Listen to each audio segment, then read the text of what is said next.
ते माझे सन्मित्र, कल्याण मित्र आणि सिनियर वैद्य योगेश चिराग कलगीकर सर, इथे जत येथे सरांची यशस्वी आयुर्वेद प्रॅक्टिस आहे गेल्या 9 वर्षापासून.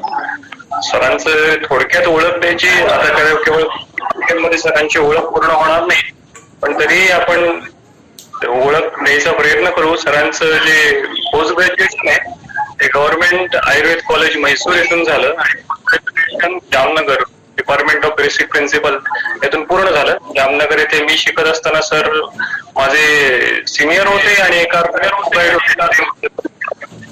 आणि सर धारवाड कर्नाटक येथे मेडिकल आयुर्वेद मेडिकल कॉलेज येथे असोसिएट प्रोफेसर म्हणून सुद्धा कार्यरत आहे. सरांची मेल इन्फर्टिलिटीवर यशस्वी प्रॅक्टिस आहे. तर आणि अशा वक्त्याला आज खरंच आपल्या या व्हर्च्युअल व्यासपीठावर लाभणं हे आपलं सद्भाग्य म्हणावं, कारण की सर तसे बोलत नाहीत. सरांना बरंच कन्व्हिन्स करावं लागतं, त्यामुळे 2-3 दिवस मी सरांना कन्व्हिन्स करत होतो आणि सुदैवाने तो योग आला आणि सर कन्व्हिन्स झाले. तर मी आता जास्त वेळ न घेता सरांना विनंती करतो की त्यांनी त्यांच्या व्याख्यानाला सुरुवात करावी. धन्यवाद सर.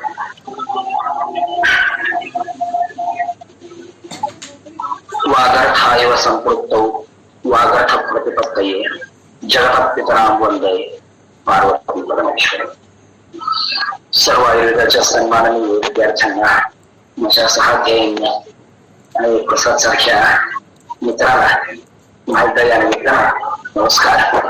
आजच्या व्याख्यानाचा विषय आहे आपला अनोक्त व्याधी विचार. सगळ्यांना मी बोललेलं ऐकू येते? Prasad, shall I continue? Voice is clear? हो हो, थोडासा आवाज ब्लर होतोय पण ठीक आहे. आता काही त्यात सुधारणा वाटते? थोडा मी जवळ घेतला. हो सर, हो सर, आता थोडी सुधारणा आहे. कंटिन्यू करा सर. ओके,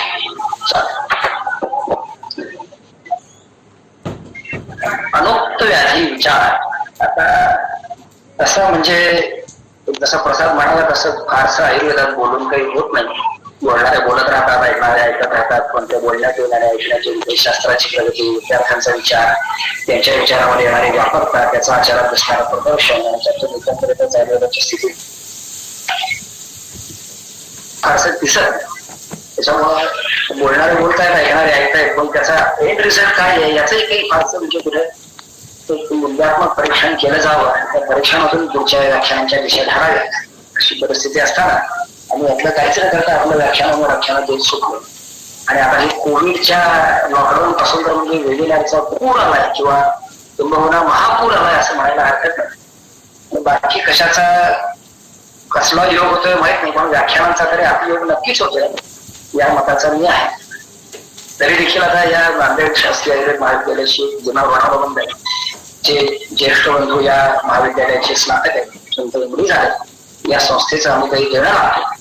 या एका भावनेतून आणि प्रसाद सारख्या मित्राच्या आग्रहपूर्वक विनंतीला आपण तर बहुतेक यातले प्रसादचे विद्यार्थी असेल, तुम्हाला तर ठाऊकच आहे प्रसादला कन्व्हिन्स करायची फार चांगली परमेश्वरानं दिलेली देणगी आहे.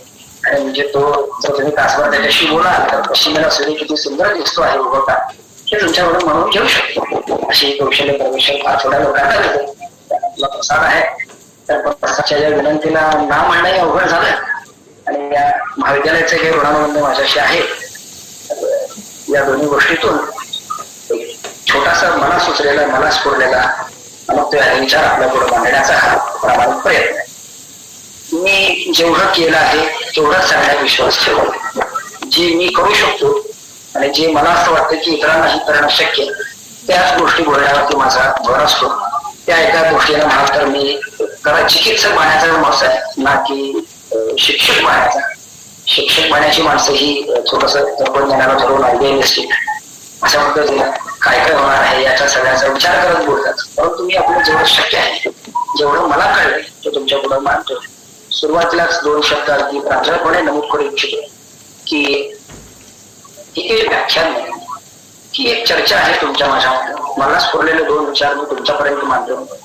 तुमच्याकडचे या संदर्भातले अजून 2 विचार मला ऐकायला आणि एकत्रितपणे आपण सर्वजण आपल्या स्वतःच्या ज्या अमुक्त व्याधीबद्दलचा त्यात काही थोडी मौलिक भर टाकू शकतो त्या दृष्टीने केलेला आहे प्रयत्न. कुठेही जर तुम्हाला असं वाटलं की यात काही तुम्हाला अर्थ आहे जरूर पण नोट करून ठेवा. आपण शेवटी चर्चा करू. मीही तुमच्याकडेच एक आहे, या भावनेला आपण सगळेजण एकत्र काम करूया. चला, संहितांमध्ये काही 2-4 इनपुट्स जरा सुरुवातीला पाहणं गरजेचं आहे. विकाराणाम अकुशलो न चिन्हे यात नाही सर्व विकाराणाम नामतोस्तु वास्ति. व्याधीला सर तुमच्या पीपीटी डिस्प्ले होत आहेत का? म्हणजे पीपीटी माझ्याकडे तरी दिसतोय. इथे स्क्रीनला डिस्प्ले होत नाही सर. एक सेकंड. येस, आता दिसतोय. येस. हो सर आता दिसत आहेत. ओके. संहितांमधली इनपुट्स आहेत. हा, आता यातलेच कितीतरी इनपुट्स आपण भरपूर वेळ बोलण्यासारखे आहेत, पण मी अगदी महत्वाचे जेवढे 2 आहेत तेवढे फक्त एकदा रिकॉल करण्यासाठी मी तुम्हाला नाही, मला फार दिवस झाले आता, तर यांना थोडेसे काही महत्वाचे श्लोक घेऊया. पहिला श्लोक आहे चरक सूत्र 18 मधला. विकाराणाम अकुशलो न जिग्नी यात कदाचन नाही सर्व विकाराणाम नामतोस्तु वास्ति. सर्व विकारांना तुम्हाला नाव देताच आलं पाहिजे, किंवा नाव असतंच असं नाही. नावात काय ठेवलंय असं शेक्सपियरच्या नावाने वाक्य खपवलं जातं, पण त्याच्यात फार पूर्वी चर्चाने सांगून ठेवले तेव्हा नाव काही फार ठेवलेलं नाही. नावाच्या मागे लागून त्यातली व्यवस्थित जी दोषांची स्थिती आहे ती आपल्याला समजली पाहिजे. आणि त्याच अनुषंगानं पुढचे जे 2 श्लोक आहेत ते मी असं समजतो की अनुत्तरादी विचाराची जी संपूर्ण इमारत उभारेल तिचा पाया आहे. स एव कुपितो दोषः समुत्थान विशेषतः स्थानांतर गतश्चैव जनयत्यामयान बहु.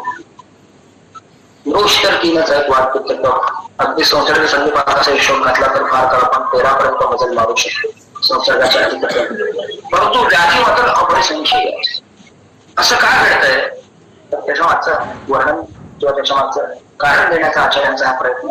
सैव कुपितो दोष, एक वचन द्विवचन किंवा बहुवचन, तोच एक बिघडलेला दोष. समुत्थान विशेष किंवा विशेषतः. समुत्थान शब्दाचे वेगवेगळ्या पद्धतीने अनेक वेगवेगळ्या अर्थ निघतात. त्यातला एक जो अर्थ आहे तो म्हणजे हेतू या अर्थाने देखील त्याला वापरला जातो. उत्पत्ती स्थान आमाशय समुत्थान उपवाशय समुत्थान याही दृष्टीने वापरला जातो. स्थानांतर्गत असते वेगवेगळ्या स्थानांना प्राप्त होतो. स्थान हा शब्द आशयाचा पर्याय आहे. आशय हा स्रोतसाचा पर्याय आहे. स्रोतसाच्या चर विमानस्थानातल्या दिलेल्या अध्यायामध्ये स्थान हा स्रोत शब्दाचा पर्याय. कधी कधी आम्ही या पर्यायांना विसरून जातो. स्थान म्हणजे ठिकाण असं आम्हाला वाटतं, असं स्थान शब्दाचा अर्थ स्रोतस असा आहे. विविध स्रोतसांमध्ये तो एकच बिघडलेला दोष समुत्थान वेदानं वेगवेगळे रोग उत्पन्न करू शकतो असं चरक वचन आहे. पण याच्या पुढे जाऊन अजून चरकाचार्य सांगतात तस्मात म्हणून विकार प्रकृती, विकाराची प्रकृती समजून घ्या असं त्यांना म्हणायचं. प्रकृती शब्दाचा अनेक अर्थ निघतात, त्यातलं कारण हा प्रकृती शब्दाचा अर्थ येतो समजून घेणं आपल्याला जास्त सोयीचं. अधिष्ठानांतरांच्या म्हणजे विविध, अधिष्ठान म्हणजे पुन्हा ठिकाण किंवा आशय. अधिष्ठानांच्या बहुलतेनं विकाराच्या प्रकृतीच्या उद्देशानं समुत्थान म्हणजे त्याच्या समुत्थानांमधली विविधता या सर्वांना बुद्ध्वा शब्द बुद्ध्वा आहे, ज्ञात्वा आहे. ज्ञात्वाच्या पुढची अवस्था ज्ञानी माणसाला ज्ञानी म्हणतात आणि त्याला सगळं ज्ञान झालं आणि ज्ञान होण्यासारखं जगात काही शिल्लकच नाहीये किंवा ज्ञान मनाची वस्तूच उपलब्ध नाही. हे ज्याला कळलं त्याला बुद्ध म्हणतात. बुद्धाने बुद्ध बुधा विशेषण ज्ञायते वर्तते आणि ते बुद्ध बुद्धत्व बुद्धत्वाची व्याख्या आहे.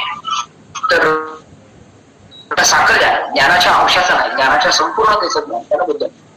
ज्ञान हे संपूर्ण आहे, त्याचं ज्ञान ज्याला झालं त्याला बुद्ध सांगतात. ठीक आहे, तर बुद्ध्वा कर्मम समाचार आहे. तर याला तुम्ही संपूर्णपणे साकल्यानं समजून घ्या. यो ही एक त्रित्रयम, जो ह्या ट्रायडला त्रिकाला समजून घेईल. कर्मणा आनंदे विषय हे कधी समजून घ्यायचं? अगोदर समजून घेऊन मग कर्माला आरंभ करायचा. ज्ञानपूर्वम यथा न्याय सकर्मसून मुच्यते. अगोदर ज्ञान करून घ्यायचं आणि त्याच्यानंतर यथा न्याय ज्याप्रमाणे योग्य वाटेल अशा पद्धतीने यातील एक उपक्रम निवडून तुम्हाला योग्य वाटेल तो चिकित्सेच्या आनंद. जर अशी जर सुरुवात झाली तर त्या कर्मामध्ये मोह येत नाही की त्याचं अर्धवट अंडरस्टँडिंग राहत नाही, पूर्ण अंडरस्टँडिंग होतो असं चर्काचार्य म्हणायचं. यात बरेच पाठवेद आहेत. बाकी सगळ्या पाठवेदांच्या खोलीत मी जाणं 47वा श्लोक आहे. ज्ञानपूर्वम यथा न्याय हा यथा न्यायन जो आहे हा चक्रपाणी संमत पाठ आहे. गंगाधर संमत पाठामध्ये या ठिकाणी यथा आमनायम शब्द आहे. आमनाय शब्दाचा अर्थ असतो वेद. तर आपल्या दृष्टीनं जुने जे आपले वेदसम असणाऱ्या आप्तवचन आहेत त्यांना आमनाय म्हणलं जातं. तर संविधानमध्ये वर्णन केलेले जे सगळे ज्ञान तर ज्ञानपूर्वक यथामनाय तो पाठ थोडासा अधिक करा. तुमची अशा अर्थानं की आपल्या संविधानामध्ये सगळंच ज्ञान दिलेलं आहे असं आपण मानतो. मीही जी श्रद्धा ठेवतो मी यज्ञ हस्ते तदन्यत्र यज्ञ हस्ते नतर तितकंच करायचं. तर अशा पद्धतीने सर्व व्याधी उक्त आणि अनुक्त यांची बीज यांच्या चिकित्सांचे मार्गदर्शक सिद्धांत आपल्या संविधानामध्ये उपलब्ध आहेत आणि संविधानामधून ते हुडकून त्यांना एका दीर्घसंभाप्रमाणे वापरून त्याच्या उजेडात त्याच्या मार्गदर्शनाखाली जर आपण वाटचाल केली तर आपली चिकित्सा यशस्वी होऊ शकते असं मी मानतो.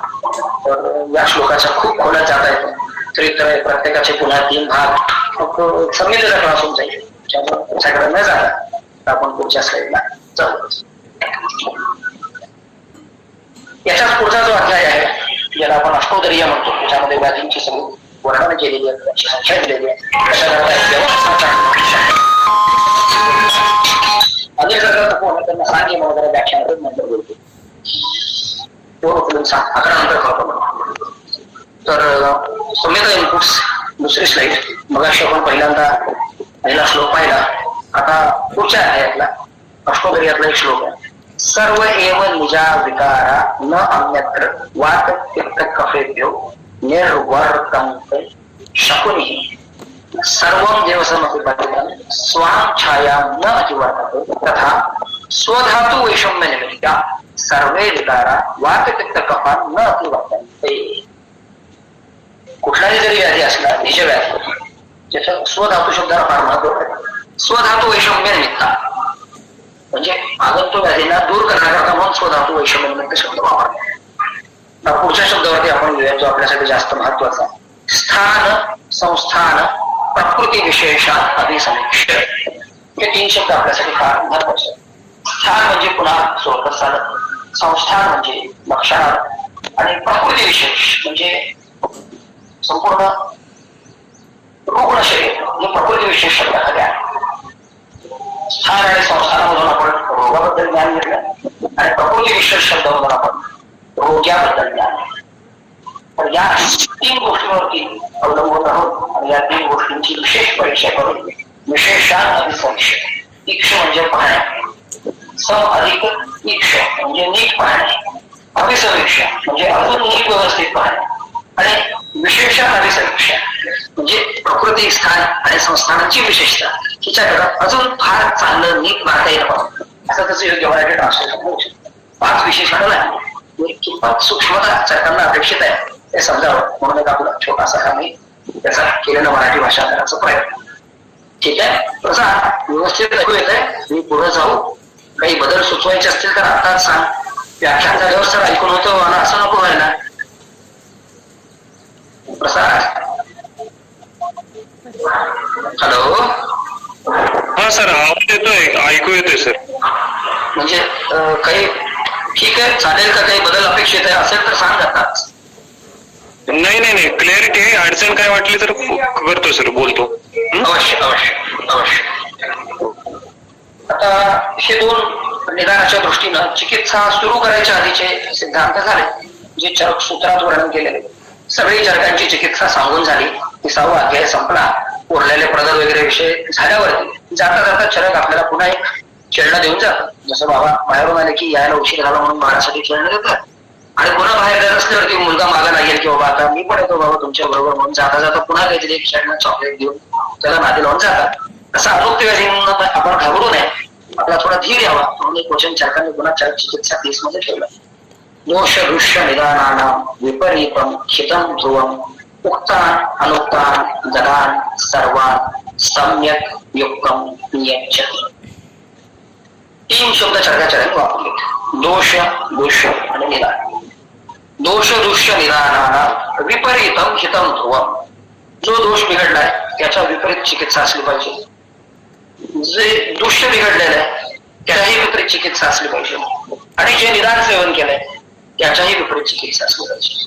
हितम ध्रुव तारा जसा अढळ आहे निश्चय कोणत्याही परिस्थितीत कधीही तो त्याची जागा सोडत नाही, त्याप्रमाणे या तिन्हीच्या विपरीत असणारी चिकित्सा ही निश्चितपणे तुम्हाला त्या चिकित्सेत यश देणारी असेल असं आचार्य सांगतात. मला वाटतं इतके संवेदातले इनपुट्स पुढे, तरी जाता जाता अजून एक 2 श्लोक जे मला थोडे जे यात जोडाविषयी वाटतात ते घेऊ आणि मग आपण प्रात्यक्षिकाकडे वळू. तत्र व्याधयो अपरिसंख्येया भवन्ति अतिबहुत्वात्. व्याधी तर खूप आहे, त्यांची काही म्हणजे गणना नाही करू शकत. दोषास्तु खरु परिसंख्येया भवन्ति अनतिबहुत्वात्. परंतु दोषांना आपण समजू शकतो, दोषांना आपण मोजू शकतो. म्हणून तस्मात् यथाचित्रं विकारान् उदाहरणार्थ अनवशेषणाचे दोष आणि व्याख्या द्यावा. म्हणून आपल्याकडे दोषांची व्याख्या केली जाते, बाकी रोगांची. जर डिक्शनरी या किंवा विश्वकोशा प्रकाराच्या क्रमिक विकासाचा अध्ययन केलं तर गेल्या 100 वर्षामध्ये इंग्रजी भाषेच्या शब्दसंपदेत ज्याला आपण व्होकॅब्युलरी म्हणतो साधारण 10,000 शब्दांची वाढ झाली. 2 वर्षाखाली पंचग्राम शब्द देखील त्यात ऍड केला गेला. आयुर्वेद शब्द ही 4-5 वर्षाखाली ऍड केला गेला. तर अशा पद्धतीनं हे नवीन नवीन शब्द ऍड होत जातात. नवीन शब्द जर इंग्रजी भाषेत झाला असला तरी अजून 27वा अल्फाबेट ऍड झालेला नाही. आणि या 26 अल्फाबेट्स मधूनच हे सर्व नवे शब्द ऍड केले जाणार आहेत. त्याच पद्धतीनं जसं इंग्रजीत 27वा अल्फाबेट नाही, परंतु शब्द लाखो असू शकतात, तसं आयुर्वेदामध्ये दोष 3च आहेत, व्याधी लाखो असू शकतात. म्हणून दोष त्यांचा गुणसंबंध, दोषांचा रसाशी संबंध, दोषा विपरीताचा संबंध, दोष आणि दोषाची एकमेकांची अवलंबिता, या गोष्टी जर उपस्थित लक्षात आल्या तर कुठल्याही मुक्त किंवा अनुक्त व्याधीची चिकित्सा करणं आपल्याला काही फारसा अवघड नसावं असं मला वाटतं. प्रकोपितास्तु खलु ते प्रकोपण विशेषात दुष्य विशेषाच विकार विशेषात अभिनिर्वर्तयन्ति अपरसंख्येया. छान अगदी सोपं करून सांगितलं आपल्यासाठी. प्रकोपितास्तु खलु ते बिघडलेले वाढलेले दोष प्रकोपण विशेषात त्याचा प्रकोप होण्याच्या कारणांच्या विविधतेनुसार दुष्य विशेष दुष्यांमध्ये असणाऱ्या विविधतेच्या विकार विशेषांत अभिनिर्वर्तयन विकारांची देखील विविधता उत्पन्न होते किंवा दिसून येते. आता याच्यावरची चक्रपाणी टीका आहे, तिला मी मुद्दाम थोडस घेतलेलं आहे कारण पुन्हा इथून या श्लोकाला नवीन चक्रपाणी पुन्हा चरकसूत्र 18 जोडतात. आपल्या संवेदना अध्ययनाची पद्धत ही असली पाहिजे. रोग आणि गुणगान वाचतो आम्हाला सर्व कुठे दोष आठवला पाहिजे. सर्व कुठे दोषांपासून विद्यार्थी नित्यम सन्निहिता मित्र शत्रुवंच लक्ष श्लोक देखील आठवला पाहिजे. तिथून व्यवस्थाकरण आठवलं पाहिजे. त्यातून नानात्मक व्याधींची संकल्पना लक्षात आली पाहिजे. आणि मग परत चरक चिकित्सेतल्या देशदोष विपरीत आणि अशा पद्धतीने एक अधिकरण घेतल्यावर त्याच्या संदर्भातले सर्व श्लोक एका ऑर्डर मध्ये समजून घेता आले पाहिजे. हीच संवेदनेची विषयाच्या अनुषंगाने अभ्यास करण्याची योग्य पद्धत आहे असं मला वाटतं. जाता जाता ही थोडस बोलावंसं वाटतं. आता ही झाली थिअरी. हे असं केलं पाहिजे, असं केल्यानं असं होतं वगैरे सगळं ठीक आहे. अशा संदर्भानं हेच विवेचन मी अजून 1 तासभर सुद्धा करू शकतो. यातलं एक स्थान विशेष घेऊन किंवा व्याधी विशेष घेऊन किंवा मग 5 व्याधी घटक, मग दोष, मग दुष्य आणि मग श्रोतो विकृती आणि मग अग्निमांड आणि मग आम, त्या संदर्भानं लागेल तितकं बोलता येण्यासारखं. पण मला असं वाटतं की हे सगळं न करता एक अनुक्त व्याधी घ्या. त्या अनुक्त व्याधीमध्ये आपण या सिद्धांतांचा कसा वापर केला हे जर आपण समजावून सांगण्याचा किंवा समजावून घेण्याचा प्रयत्न केला तर ते जास्त सोपं, सहज, सोपं आणि थोडं जरा पचायला लघु होईल असं मला वाटतं. म्हणून मी असा प्रयत्न करतो. आज आता या पहिल्या सैद्धांतिक बाबीनंतर 2 व्याधी घेण्याचा माझा विचार आहे. पहिला आहे तो म्हणजे एक्स्टॅब्लिशमेंट, ज्याला आपण पॅथॉलॉजी म्हणतो, ती आहे थायरॉइड डिसऑर्डर्स. तर याला आयुर्वेदातून कसं समजून घेता येईल या संदर्भाने 15-20 मिनिट आणि त्यानंतर पूर्णच नव्यानं आलेला आजचा आपला रोजचा दैनंदिन जीवनात भेसळवणारा सगळ्यात मोठा प्रश्न कोविड-19. या दोन्ही व्याधींच्या संदर्भाने एक थोडं विवेचन करू.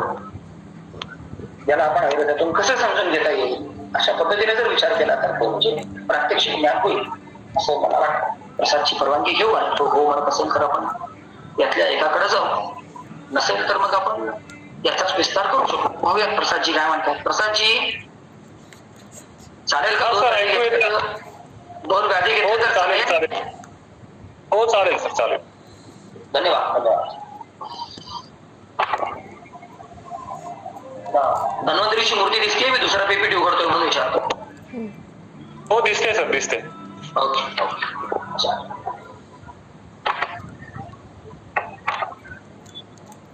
आता बघा बरं का, आपण सुरुवात केली होती अनुक्त व्याधीपासून. थोडं एक पाऊल मागं घेऊयात. उक्त व्याधी म्हणजे तरी काय हो? मिथ्याहार विहार अभ्याम दोषा आमाशया श्रेया वगैरे व्यवस्थित गोष्टी ज्वराला सूर असा आलेला. प्रत्येक पेशंट मध्ये ज्वराची संप्राप्ती हीच आणि अशीच आहे का? प्रत्येकाचा मिथ्याहार विहार वेगळा असणार नाही का? त्याचा त्याच्या प्रकृतीवर होणारा परिणाम वेगळा असणार नाही. ऋतू जर बदलला तर त्याच्या शरीरातली दोषांची स्थिती बदलणार नाही. मग जर असं असेल तर निदान सेवनाचा त्या पेशंटच्या प्रकृतीच्या अनुषंगाने त्याच्या शरीरात घडणारा बदल हा स्वतंत्र आणि व्यक्तिसापेक्ष नसेल का? उत्तर आहे, असणार. मग एक वाक्य मी अजून पुढे जातो. एका व्यक्तीमध्ये एक व्याधी 2 वेगवेगळ्या ऋतूंमध्ये झाला, त्याच निदानाचं सेवन झालं, तेवढ्याच प्रमाणात झालं, तरी देखील संप्राप्ती घटकांमध्ये थोडासा फरक ऋतूच्या बदलामुळे शरीरातील दोषांच्या अवस्थेत जो बदल झालेला असतो त्या अनुषंगाने पडेलच. एकाच ऋतूमध्ये 2 व्यक्तींनी समान निदानाचं सेवन केलं, समान व्याधी त्यांच्या शरीरात उत्पन्न झाला, तरी देखील त्यांच्या प्रकृतीमध्ये असणाऱ्या फरकानुसार, त्यांच्या वयामध्ये असणाऱ्या फरकानुसार, त्यांच्या शारीरिक बलाच्या फरकानुसार ही संप्राप्ती वेगळी असेल का? तर उत्तर द्यावं लागतं हो. तर मग एकंदरीत याचा अर्थ काय? तर मी असं समजतो की प्रत्येक व्याधीची प्रत्येक व्यक्तीमध्ये प्रत्येक वेळेला होणारी संप्राप्ती ही वेगळीच आहे. अच्छा 15-16 वर्षाची गोष्ट आहे. सेकंड इयर BMS शिकत होतो सोलापूर आयुर्वेद महाविद्यालयामध्ये, आणि तिथे रोग निदान विषयाचं टीचर्स रिओरिएंटेशन प्रोग्राम आयोजित केला होता. नांदेडचे प्रकांड पद्धत रोग निदानाचे विश्वपितामह सांदे सर संप्राप्ती शिकवायला म्हणून आले होते. त्यांनी संप्राप्ती शिकवली, त्यांचं व्याख्यान झालं. पुढे सगळा आमचा शिक्षक वृंद बसला होता. माझे दुसऱ्या वर्षाचे विद्यार्थी रोग निदानाचे काय म्हणतो त्याला कार्यकर्ते, व्हॉलेंटियर, हरकाम्या जे काही म्हणाल ते, अशा पद्धतीनं माझं थोडं व्याख्यान ऐकत थोडी कामं करत बसलो होतो. व्याख्यान संपलं, मग व्याख्यान अप्रतिम झालं होतं साडेसात. आजच्या माझ्या निदानाची जी काही थोडीफार समज आहे त्याच्यात त्या व्याख्यानाचा मोठा रोल आहे असं मी समजतो. काही पुस्तकांची नावं त्यांनी त्या व्याख्यानात सांगितली जे मी आज जरूर सांगू इच्छितो. पहिलं होतं निदान पंचक शिवचरण ध्यानी, दुसरं होतं शील दोष चिकित्सा वैद्य अंतर्गत अहमदनगरचे, त्यानंतर तिसरं होतं रामकृष्ण पाठकांचं पुस्तक, चौथं होतं एक जामनगरचं थिसिस. या गोष्टींच्या अनुषंगाने या संदर्भात काही बोलले. आणि मग सामान्य संप्राप्ती आणि विशेष संप्राप्तीतला भेद काय असं एका आमच्या आलेल्या शिक्षक वृंदामध्ये कोणतरी प्रश्न विचारला आणि त्याच्यावर साधे सरांचं उत्तर माझ्या डोक्यात त्या दिवशी छापलं गेलं. सामान्य संप्राप्ती ही पुस्तकात असते, रुग्णामध्ये विशेष संप्राप्ती घडत असते. मी वाक्य पुन्हा एकदा सांगतो. सामान्य संप्राप्ती ही पुस्तकात असते आणि विशेष संप्राप्ती ही त्या त्या रुग्णामध्ये घडत असते. तर प्रत्येक उक्त व्याधी देखील आहे की नाही, तो देखील आपल्याला एक मार्गदर्शनपर माहिती देणारच आहे. त्या रुग्णामध्ये ती संप्राप्ती ही युनिकच आहे. किंवा त्याच रुग्णात ती संप्राप्ती दुसऱ्यांदा घडली तरी ती पहिल्यासारखी नाही. मग प्रत्येकच व्याधी जर स्वतंत्र आहे तर मुक्त आणि अनुक्तचा बिल खायलाच कुठे.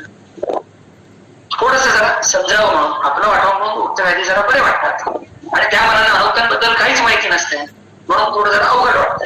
तरुण मुलांच्या भाषेत सांगायचं झालं तर वर्गातली 2-4 वर्ष सिनियर ज्युनियर असणार किंवा 2 वर्ष सिनियर असणारा मुलगा थोडा आपल्या आजूबाजूचा पाहण्यातला किंवा पाहण्यातली स्थळ म्हणाला तर जरा थोडं बरं वाटतं, कारण बाबा थोडा जुना परिचय असतो.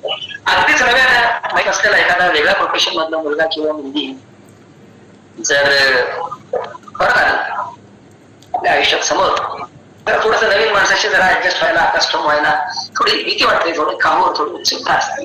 तसं एका वाक्यात सांगायचं झालं तर ओळखीची असणारी तरीही माहीत नसलेली अशी व्याधी म्हणजे उक्त व्याधी.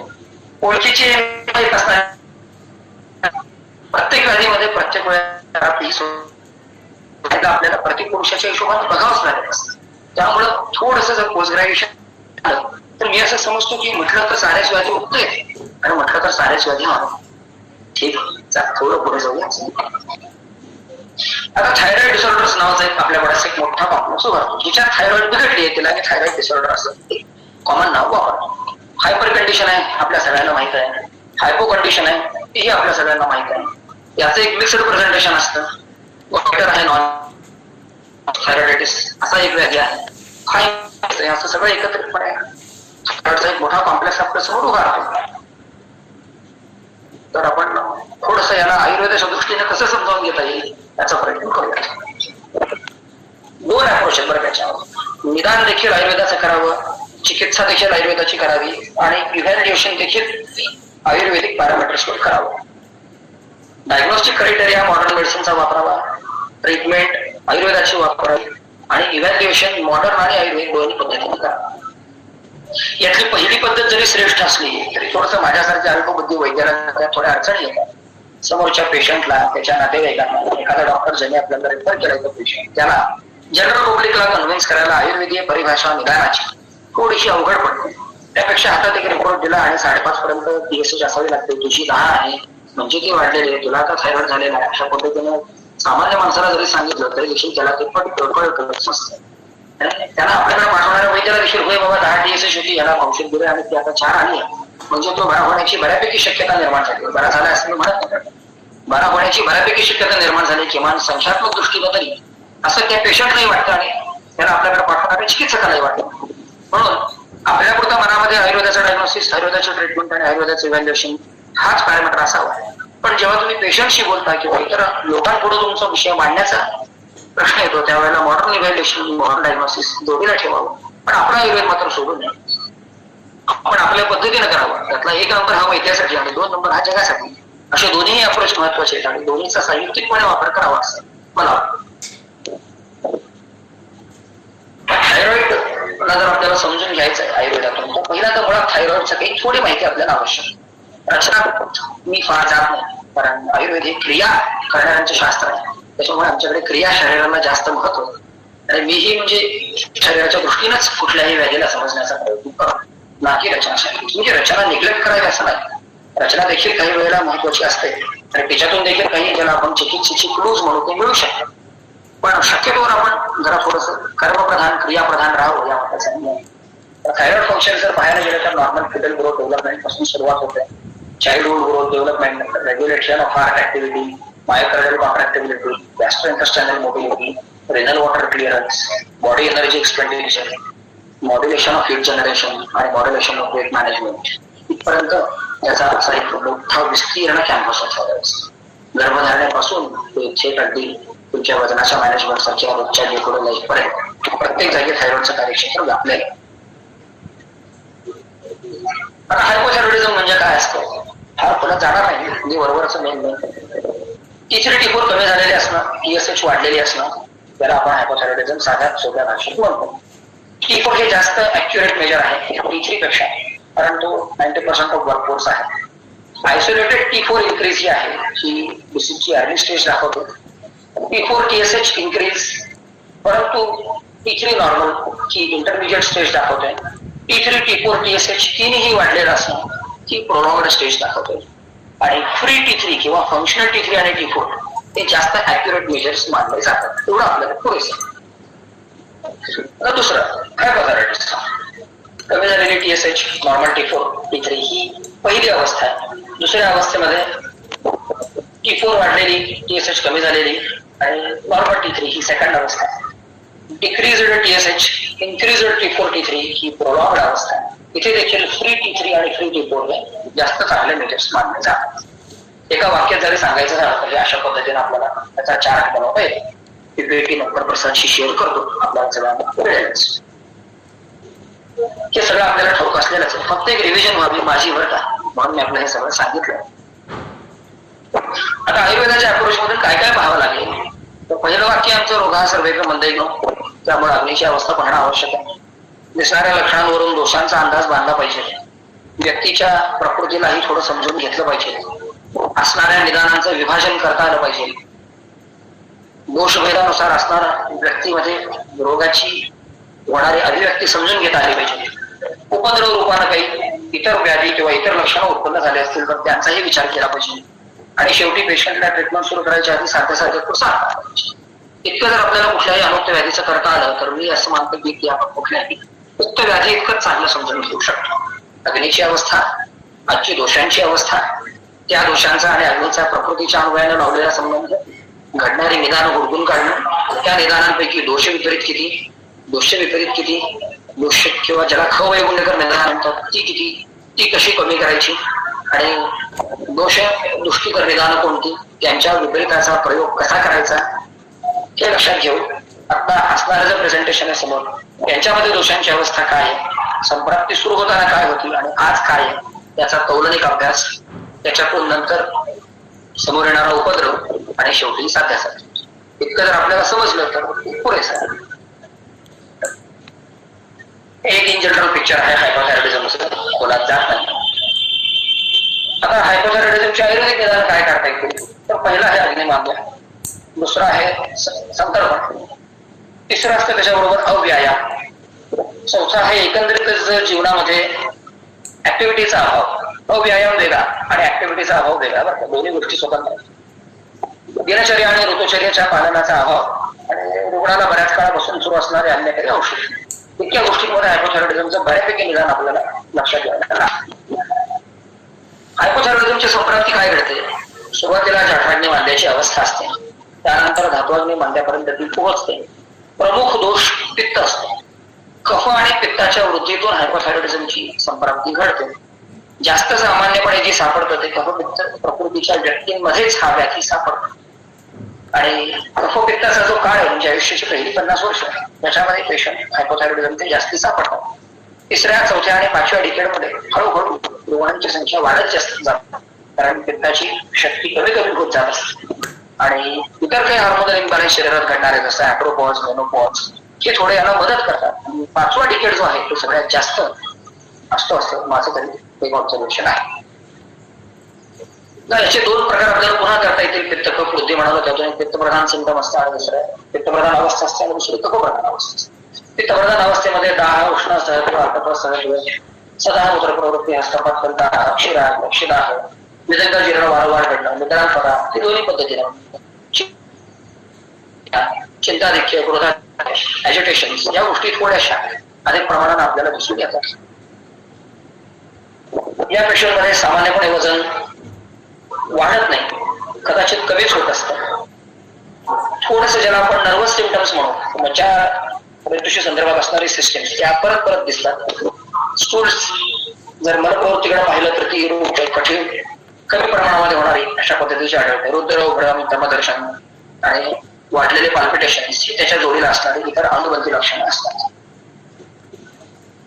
स्त्री रुग्णांमध्ये थोडंसं सापडणाऱ्या हायपोथायरॉइडिझमचं प्रमाण जास्त आहे. सापडणाऱ्या म्हणण्यापेक्षा सुद्धा गुणक केल्या किंवा फर्टायलेज मध्ये काही नाही झालं, वर्ष 2 वर्षांच्या पहिल्यांदा थायरॉइड तपासली जाते आणि मग हायपोथायरॉइडिझम म्हणून पेशंट आपल्याकडे आलेला असतो. तर या दृष्टीनं नॉर्मल ड्युरेशनचं मेन्स्ट्रुअल सायकलचं इंटॅक्ट असतं, परंतु फ्लो वाढलेला असतो. कदाचित काही रुग्णांमध्ये सायकल शॉर्ट झालेली देखील सापडतो. व्याधीची अवस्था उत्कट असेल तर हेवी फ्लो इतका असतो की मेडिकेशन देऊन थांबावं लागतं. आणि तुमच्याकडे जुने स्कॅनिंग रिपोर्ट असतात, कफाचं जे काम आहे ओव्हरिंग सायकल मधलं ते चांगलं झालेलं असतं, पण मॅच्युरेशनचं जे काम आहे जे पित्ताकडून होणं अपेक्षित आहे 10 ते 12 दिवसापर्यंत ते स्टक झालेलं असतं. ही जी सगळी लक्षणं आहेत ही थोडीशी आपल्याला हायपोथायरॉइडिझमच्या फॅक्टरला सपोर्ट करणारी अशी आढळते. पुरुष रुग्णांमध्ये ऑलिगोस्पर्मिया सापडतो, डिक्रीज लिबिडो सापडते. आता दुसरा प्रकार ज्याला आपण कफप्रधान म्हणतो, या पेशंटमध्ये वेट इन्क्रीज ही मेजर कंप्लेंट असतो. पेशंट वजन कमी करायला गेलो आणि वजन कमी होत नाही म्हणून थायरॉइड चेक केली आणि थायरॉइड सापडली म्हणून आपल्याकडे येतो. या रुग्णांमध्ये शोधप्रधान संप्राप्ती असते. मूत्र प्रवृत्ती हमखास वाढलेली आढळते. कृत्स्नम अभिक्षणम हे लक्षण मूत्र प्रवृत्तीत देखील मनप्रवृत्तीत देखील सापडते. स्नेह पिच्छित मनप्रवृत्ती असते. इनकम्प्लीट इव्हॅक्युएशन, अभिक्षणम वारंवार जावं लागणं आणि तरी देखील पूर्ण दिवसभर कम्प्लीट इव्हॅक्युएशनची फिलिंग नसणं ते निश्चितपणे सापडतं. 2-4-5 तास एका जागेवर बसलो, एका गोष्टीत बसलो, 4-5 तास प्रवास केला की पायावर सूज येते, हे लक्षण हमखास अशा रुग्णांमध्ये आपल्याला आढळतं. आता इतर अनुभवती लक्षणं काय काय असतात, गंडाशी शोध, असं छान ज्याला आपण बाळसा असणारा चेहरा म्हणतो तो दिसतो. शोध सामान्यपणे बऱ्याच वेळेला दिवसभर असतो, सगळ्या शरीरावर असतो, सगळीकडचा कमी झाला तरी पायावरचा कमी होतो. हे एक त्या क्लेदाचं वैशिष्ट्य वाढलेल्या कफप्रधान अवस्थेत. त्याचा संबंध प्रमेय पीठिकांशी विशेष अनुभव शरीर असा नव्हता येईल, पण थोडं प्रॅक्टिकल ओरिएंटेड बोलत असल्याने पुन्हा संहितेच्या श्लोकांमध्ये जा. उल्हास शिरोगौरव शिरशूल अभ्यवरण आणि जीर्ण दोन्ही कमी झालेलं असतं. आमाजीर्ण वारंवार दिसून येतं. उष्ण अन्नपानानं उपशय मिळतो. पेशंट सांगतो की साहेब सूज आलेली असते, थोडं चालून आलो की जरा सूज उतरते बरं का. एक व्यायामानाचा मिळणारा उपशय देखील रुग्ण स्वतःवर आपल्याला सांगतो की करा आपण थोडीशी जर डेव्हलप करून घेतली तर आपल्याला हे सगळं बाहेर काढणं पेशंटच्या पोटातून फार सोपं होऊन जातं. आता याच्यामध्ये अजून थोडीशी काही असोसिएटेड लक्षणं पाहूयात. उत्साहाचा नाश आहे, डिप्रेशन आहे, झोप जास्तच येते, किमान अनअल्टर्ड तरी असते. माणसाचं नेचर थोडंसं इंट्रोवर्ट, लेथार्जी, उत्साहहानी असतं. पार्ट पेशंट जर असतील आणि इन्फर्टिलिटीच्या ट्रीटमेंट मधून जर तुमच्याकडे थायरॉइड रेफर झालेली असेल किंवा पेशंट आलेला असेल तर निश्चितपणे तुम्हाला असं आढळतं की जे कफाई पहिले 9 दिवस सायकलचे 5व्या 6व्या दिवसापर्यंतची growth 5-6 MM 7 MM 8 MM body येतात आणि तिथेच थांबतात. वृद्धीचं काम हे कफाच आहे आणि मॅच्युरेशनचं काम हे पित्ताचं आहे. तर तिथेच फॉलिकलची ग्रोथ अरेस्ट झालेली असते. तो पर्ल नेकलेस अपिअरन्स का काहीतरी म्हणतात बघा, कळत नाही त्यातलं पाच तो दिसतो. एंडोमेट्रियम प्रोलिफरेटिव्ह असतं, युट्रस बंची असते, सायकल्स या 30 दिवसापेक्षा पुढे गेलेल्या असतात. स्कॅन्टी ब्लीड असतं. बहुतेक वेळेला बायका सांगतात स्पॉटिंग झालं म्हणून आम्ही बाजूला बसलो, बाळ्याची येतच नाही. शरीरात जडता असते, स्तनांमध्ये गौरव असतो, टेंडरनेस असतो आणि ही सगळी लक्षणं आपल्याला आढळून येतात. मेल पेशंट मध्ये रसप्रदूषण कलेब्यासारखी लक्षणं थोडी दिसायला लागतात. माइंड डिरेक्टेड डिस्फंक्शन असतं. क्वचित सिव्हिअर केसेसमध्ये इंटरव्हल इम्पॉर्टन्स पण असतो. 4, 5, 6 दिवस एकदा संबंध झाले की पुन्हा म्हणजे इरेक्शनच येत नाही. अशा पद्धतीची लक्षणं पेशंट सांगतो. थोडंसं आपल्याला जरा त्याला विश्वासात घेऊन ही सगळी लक्षणं काढावी लागतात. अवैध प्रसाद आचरणांचं एक तोभार भक्त्याचं पुस्तक आहे. त्याच्या पहिल्या पानावर लिहिलेलं एक वाक्य ज्याला मला चांगला चिकित्सक करण्यामध्ये फार मदत केली असं मी समजतो. आपणही हे वाक्य जरूर लक्ष देऊ नका. उत्तम वक्ता होने से कई मुश्किल काम है, कई गुना कठिन काम है, धैर्यवान श्रोता होना. मी वाक्य परत सांगतो. उत्तम वक्ता होने से कई गुना कठीण काम है, धैर्यवान श्रोता होना. रुग्ण जेव्हा तुमच्या चिकित्सेकरता दवाखान्यात येईल तेव्हा आधी धैर्यवान श्रोता होता आणि मग नंतर जेव्हा तुमचा टर्न येईल तेव्हा तुमच्यातलं वक्तृत्व लोकांना जरूर लागेल. ठीक हायपरथायरॉइडिझम एका चित्रात फार कोणात जात नाही. आपल्याला सगळ्यांना ठाऊकच आहे. आपण सगळे विद्वान वैद्य आहात तर आपल्या वैद्यत्वावर विश्वास ठेवून पुढे जाईल. आता हायपरथायरॉइडिझमची संप्राप्ती आपण समजून घेण्याचा प्रयत्न करू. इथंही अग्नि माध्य आहेच आहे, परंतु ही अपतर्पणजन्य संप्राप्ती. वातदृष्टी ही अवश्यम भावी दिसून येते. इकडे पित्त होता, इकडे वात आहे. आता याचे पुन्हा 2 आपल्याला सापडतात, वात पित्तज आणि वात कफज. अर्थातच अपतर्पणजन्य संप्राप्ती असल्यामुळे वात पित्तात्मक पेशंट जास्त सापडतात, वात कफात्मक कमी सापडतात. दुसऱ्या व्याधींच्या कर्षणातून उत्पन्न होणारा अशा प्रकारचा हा हायपोथायरॉइडिझम देखील आपल्या चिकित्सेत येतो. संप्राप्ती याची अपवाशयच आहे, हायपोथायरॉइडिझमची आमाशयच आहे. हा मूळ एका वाक्यात समजणारा फरक आहे. सिम्पटम्स असतात ते मराठीत सांगायचं झालं तर न्यूरोमस्क्युलर असतात. संधीमध्ये शूळ आढळून येतो, वजन कमी होत असतं, उत्साहाची हानी असते. पेशंट एक प्रकारे असा चलबिचल असतं त्याच्या मनात, तो कॉन्फिडंट स्थिर नसतो. स्लीप डिप्रिव्हेशन आढळून येतं, थोडासा भ्रम पण दिसतो, विष्टब्ध जीर्णाची वारंवार तक्रार असते, वातज शोथ असतो आणि पित्ताचा अनुबंध आणि कफाचा अनुबंध आढळून येतो. ज्या पद्धतीने आपण मगाशी बघितलं त्याच पद्धतीने इथे देखील आपण त्यांना समजून घेणं गरजेचं आहे. पित्तानुबंध असल्यास पित्ताची लक्षणं आणि कफानुबंध असल्यास कफाची लक्षणं. जर अजून काही मॉडर्नचं इंटरव्हेन्शन झालं नसेल, 20, 50, 100, 125 च्या काही वाटल्या पर्यायानं थोडे जर 5-6 वर्ष झाले असतील तर काही ट्रक न रचवलेला पेशंट जर तुमच्याकडे आला तर अगदी मी निश्चितपणे सांगू शकतो तो कम्प्लिटली क्युरेबल आहे. काय घडलेलं असतं थोडं समजून घ्या. जेव्हा बाहेरून त्याला हे औषध दिलं जातं तेव्हा जी काही थोडीफार त्या थायरॉइड मध्ये ऍक्टिव्हिटी असते, कर्म करायची इच्छा असते, ती देखील मरून जाते. जसं आता आपल्या गव्हर्नमेंट कॉलेज मधल्या विद्यार्थ्यांचं असतं का, मी आला सकाळची सही केली, 4 वाजता जाताना संध्याकाळची सही केली, 2 पहिल्या 9च्या टोलापासून संध्याकाळी 4च्या टोलापर्यंत टोली केली, 2 सह्या झाल्या, स्टायपंड तर चार्जच असतो. काम केलं किंवा नाही केलं त्याचा फारसा काही संबंध असत नाही. तशा पद्धतीने जर बाहेरून जर थायरॉइडचं औषध द्यायला सुरुवात केली की मग शरीर म्हणतं आता ठीक आहे, बाहेरून जर थायरॉइडचं लागणारं सगळं मटेरियल येतच आहे, मी कशाला काम करू, आणि एक्सटर्नल सप्लिमेंट दिले की थायरॉइडची अक्रियाशीलता वाढते आणि ते अगदी निवांत बसायला लागते.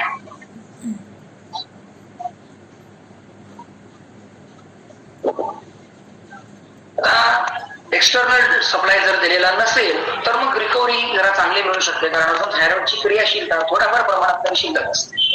ठीक आहे. प्रकृतीची जी तुल्यता आहे, जेव्हाही तुल्यत्व होऊ शकतो त्या पद्धतीने ज्यात आहे. कफ प्रकृतीमध्ये कफज्वारी साध्य आहे, पित्त प्रकृतीमध्ये पित्तज्वारी साध्य आहे, वात प्रकृतीमध्ये वातज्वारी साध्य आहे. विषम ज्वराखाली किंवा ज्याला काय काय म्हणजे ज्याला चांगलं कळतं आयुर्वेद ते लोक त्याला संसर्ग संधिपात वगैरे असं काही काही म्हणतात, मला काही त्यातलं फारसं कळत नाही. मी आपलं त्याला विषम ज्वराच्या खाली घेतो आणि विषम ज्वराची एक अवस्था विशेष म्हणून जर आपण याच्याकडे बघायला सुरुवात केली तर निश्चितपणे आपल्याला हे तुल्य दोषत्व आता काय आहे याचाही लक्षात येतो. त्यानं श्लोक पुराणत्वम सुखसाध्यस्य लक्षणम आपल्याला पाहावं लागतो. मेनोपॉज एक इम्पॉर्टंट इव्हेंट आहे. त्यावेळेला जर हायपोथायरॉइडिझम आला असेल तर थोडा बरा व्हायला त्रास करतो. इतर कोमॉर्बिडिटी जसं की आपले नेहमीचेच दोन मित्र काय म्हणतात त्याला यशवंत गुणवंत कलाकार हे एक म्हणजे डायबेटिक आणि दुसरा म्हणजे शुगर, त्यातलं जर कोणी जोडलेलं असेल तर थोडंसं जरा अजून रुग्णाच्या सुखसाध्यतेमध्ये उपद्रवांमध्ये आजकाल माझ्याकडे ओपीडीचे सापडतात ते इन्फर्टिलिटी पहिला आहे.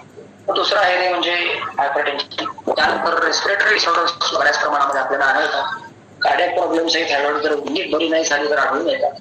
वृक्षता खूप वाढलेली असते, त्यामुळे जुना त्वचा विकार असतो. एक्झिमाची ट्रीटमेंट 10-20 आयुर्वेदिक वैद्यांकडे 10-20 डॉक्टरांच्या झालेली असते. तुमच्या तालुक्यातल्या जिल्ह्यातला प्रत्येक आयुर्वेदिक वैद्य आणि ॲलोपॅथिक स्किन स्पेशालिस्ट यांचा संपलेला असतो. तरी देखील स्किन डिसऑर्डर बरी होत नसते. थोडंसं नीट पाहिलं तर त्याच्या मागे विषम ज्वर आढळतो. थायरॉइडचा एखादा रिपोर्ट तुम्हाला पॉझिटिव्ह दिसतो आणि मग तुम्ही जेव्हा त्या थायरॉइडची चिकित्सा करता तेव्हा तो एक्झिमा वापस बरा आपल्याला खूप बॉर्डरलाईनची वाढलेली क्रिएटिन असेल, थोडासा वाढलेला ब्लड युरिया असेल, हलका वाढून युरिक ऍसिड वाढून त्याच्यानंतर कमी झालेला ग्लोमेरुलर फिल्ट्रेशन रेट असतो 40-50-60 रेट असतो. ग्लोमेरुलर फिल्ट्रेशनचा 80 नॉर्मल रेट असावं, 80 असावं. आणि मग पेशंट अॅक्यूट रेनल फेल्युअर किंवा क्रॉनिक रेनल फेल्युअर असं वेगळी डिसीज डायग्नोसिस घेऊन नेफ्रॉलॉजिस्टच्या चक्रा मारत असतो. अशा सगळ्या परिस्थितीमध्ये आपण जर त्याच्या मुळाशी जाणारा हा विषय अभ्यासला आणि त्याच्या मुळाशी थर्ड आहे हे समजून घेऊन चिकित्सा केली तर हे पुढचे सगळे प्रॉब्लेम. आता ऐकू येत आहे का? व्हॉइस थोडा क्लिअर नाही असं एक आता क्लिअर ऐकू येतंय प्रसाद? हो येतोय सर, येतोय. ठीक आहे. आता एक पहिलीची इंटरेस्टिंग केस सांगतो बरं का, म्हणजे नाव नाही सांगत, आपले तुमच्या माझ्यासारखे आयुर्वेदिक प्रॅक्टिस करणारे चांगले वैद्य वारंवार आळशी व्हायला लागला, आयुर्वेदाची औषधं घेऊन झाली. नेहमीप्रमाणे वैद्याला थोडा कॉन्फिडन्स कमीच असतो आणि आमच्या लोकांनी पण सांगितलं की स्वतः औषध घेऊन ये. मग असं वाटतं कदाचित 2 वर्ष साजरे माझा मित्र चांगला चिकित्सक असेल म्हणून मित्राकडून औषध घेतलं जातं आणि तरी देखील काही मग बरं झालं नाही. शेवटी पुन्हा सर्जरी झाल्या, 1 ते 2 सर्जरी होऊन देखील पुन्हा आहे तसा आरश आपल्या जागेवरती एका वर्षात यायचा. दुर्वा कशा शेतातून कितीही काढल्या, यांच्या घरी शेती त्यांना माहित आहे, दुर्वा काढता काढता आजोबांचं डोकं संपलं, बाबांचं डोकं संपलं, आता आपलं डोकं आलं तरी बाण तिथेच दुर्वा तिथेच, आमची मात्र 3 डोकी बदलतात. अशा पद्धतीने वर्षाची सर्जरी होतेच, वर्षभर अमेरिकेच्या बाटल्या संपतायतच, पण आरशी जिंकला तिथे. आणि मग असं 2-3 ऑपरेशन करून देखील बरं होत नाही म्हणून कोणतरी सांगितलं की जा बाबा तिकडे काहीतरी वैद्य. रुग्ण आमच्याकडे आला, मी नीट हिस्ट्री घेतली, त्यांना सांगितलं की थायरॉइड चेक करून या, तर फक्त 105 PSA शोधतो. आणि दुसऱ्या वेळेला ज्या वेळेला केली लॅब बदलून कदाचित चुकली असेल म्हणून तर त्यांनी सांगितलं की मोजायच्या पलीकडची जास्त आहे, आमच्या मीटरची जेवढी कॅपॅसिटी आहे त्याच्या पलीकडेही गेलाय. पण मग बाकी सगळे औषधं बंद करून त्यांना फक्त थायरॉइड डोळ्यासमोर ठेवून त्या पद्धतीने चिकित्सा उपचार केले. आज 10 वर्ष झाले आमचे सर्व प्रॅक्टिशनर्स आमच्या इथेच असतात. 10 वर्षात कधीही त्यांना पुन्हा पैसा त्रास झाला नाही. मेटाबॉलिक सिंड्रोम जो आहे, जो डायबेटीस किंवा HTMच्या पूर्वीची संक्रमण प्रधान अवस्था मानतात, ती देखील खूप वेळेला त्याच्या मागे त्याचं मूळ कारण हे हायपोथायरॉइडिझम असतं आणि त्याच्याकडे आपलं दुर्लक्ष झालेलं असतं. पण असंशोधनशील असे हे सगळे व्याधी आहेत म्हणून वारंवार संशोधनाचा भाव खूप मोठा देखील करून उपद्रवाच्या पुरुषा स्लाईड देऊन उपद्रव थोडा कमी करण्याचा प्रयत्न करतो. आता चिकित्सेचे सिद्धांत काय तर अग्निदीप्ती तर नेहमी असलीच पाहिजे. कुठला दोष वाढलाय तो बघून त्या दोषाला नीट केलं पाहिजे. नुसतं आयुर्वेदाचं बोललं की काही लेक्चर चांगलं झालं असं वाटत नाही लोकांना, म्हणून 2-4 तरी असं इंग्रजी गुफामध्ये सोडावे लागतात. हायपोथॅलेमो पिट्युटरी ऍक्सिस नावाचा एक ऍक्सिस असतो माझ्या शरीराला, कुठे असतो मला तरी दिसला नाही, पण त्याचं बॅलन्सिंग करावं लागतं असं म्हणतात आणि तो बॅलन्स झाला की म्हणजे थायरॉइड बरी होते. आता बघावं का कशी मजा आहे. आम्ही जर म्हणालो की आमच्या शरीरात एक स्वेदोह स्रोतच आहे तर लोक म्हणतात दाखव कुठे स्रोतस आहे.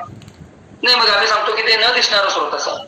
मग न दिसणारं स्रोतस म्हटले की छे जर दिसतच नाही तर ते स्रोतस कसलं. आम्ही म्हणालो संज्ञा व स्रोतस, की लोक म्हणतात कुठे दाखवा, काही आम्हाला उत्तर देता येत नाही. आणि मग कॅल्शियम चॅनल ब्लॉकर मात्र एक्स्टॅब्लिश्ड एव्हिडन्स बेस्ड फॅक्ट मानली जाते. आता कोणी जरा थोडं मला डिसेक्शन करून कॅल्शियम चॅनल ब्लॉक दाखवा कुठे असतात, आणि त्या व्हर्च्युअल चॅनल्सचं ब्लॉकिंग करणारे ऍक्च्युअल रिअल ड्रग्स पण असतात. पण तिकडे असे प्रश्न उद्भवत नाही आणि कोणी विचारत नाही. विचारलं तर त्यांची उत्तरं मिळत नाही. पण आम्हाला प्रश्न विचारण्याकरता मात्र सगळेजण अगदी तयार असतात.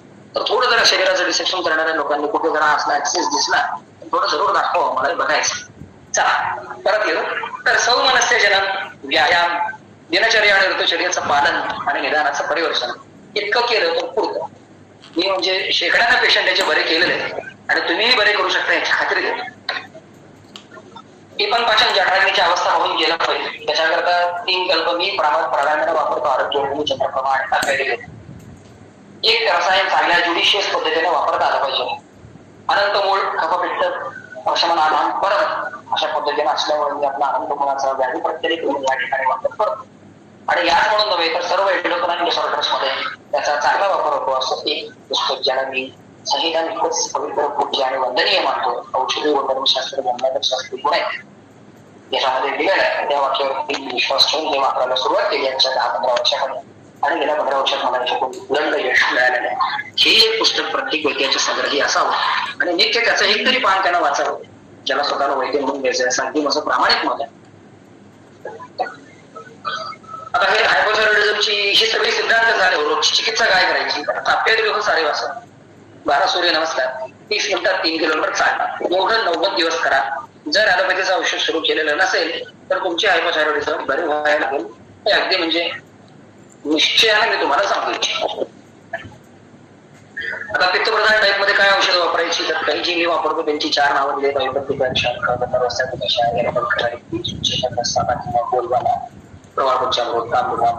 चंद्रकला, चंदनाचं, त्याचा एक कल्प कोणत्या अवस्थेत वापरायचा याच्यावरती बरंच बोलता येईल. पण आता ठीक आहे, आजचा मुख्य विषय तो नसून एखाद्या आरोग्य व्याधीला कसं समजावून घ्यावा हा असल्यामुळे मी थोडा पुढे लवकर जा. आता हे गर्भप्रधान अवस्था पहिली तर तालीसाली शंखभस्म दोन्हीकडे वापरले जाते, कारण ते छान चांगलं पचन सुधारणारं औषध आहे असं मला वाटतं. अरे की त्रिफळा, इथे महालक्ष्मी विलास आहे, चंद्रप्रभा आहे, पुनर्नव्याचा असं आहे किंवा क्वचित प्रसंगी फारच जर अग्निदृष्टी असेल तर गोमूत्र आणि लोह असणारा एखादा कल्पही वापरावा.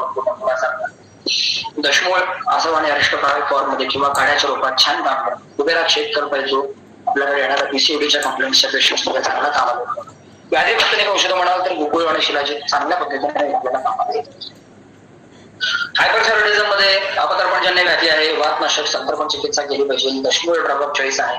शमन स्नेहाचा वापर निश्चितपणे फायदा देतो. ग्रहण दोषाच्या अनुबंधानुसार केलं पाहिजे. थोडासा व्यायाम आणि सूर्यनमस्कार तिथेही सांगितला पाहिजे. निदान बऱ्यापैकी दूर करावी लागतात. तर हायपरथायरॉइडिझम जर असेल तर तापेरी लोह, सारे असो आणि त्याच्या जोडीला रश्मी ग्रोथ अनुपात एवढं जर केलं, मगाशीच औषध सही वापरतात. तापेरी लोह आणि सारे असो दोन्हीकडे वापरतात. दोन्ही थायरॉइडिझम मध्ये फक्त जर हायपरथायरॉइडिझम असेल तर जोडीला एक दशमी ग्रोथ मी ऍड करतो आणि याचा अगदी म्हणजे हे मी अगदी शेकड्यानं पेशंट बरे केलेले आणि तुम्ही नक्की करू शकता. पंचकर्म आणि हायपोथायरॉइडिझम. आता काय झालंय, पंचकर्म म्हणजे वैद्यांची गरज होऊन बसली रुग्णांच्या पेक्षा सुद्धा जास्त. तर खरंच 100 पैकी किती रुग्णांमध्ये पंचकर्म करायची रुग्णाला आवश्यकता आहे, वैद्याला किंवा वैद्याच्या खिशाला नाही. याचा साकल्यानं पुन्हा एकदा विचार व्हायला पाहिजे असं माझं प्रामाणिक नाही. प्रत्येक केवळ पंचकर्म लागतं असं नाही. अपतर्पण केल्यानं चिकित्सा लवकर पूर्ण.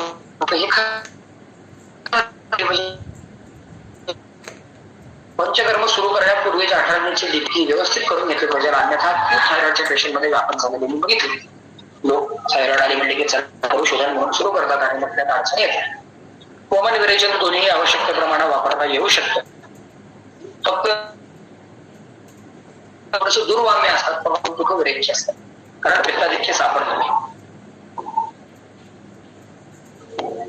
कर्षण नसते याच्यामध्ये थोडस आपल्याला कफ पित्त नाशा असं नसत्या वापरतात. गुरुशुद्धी चांगली कामाला येते.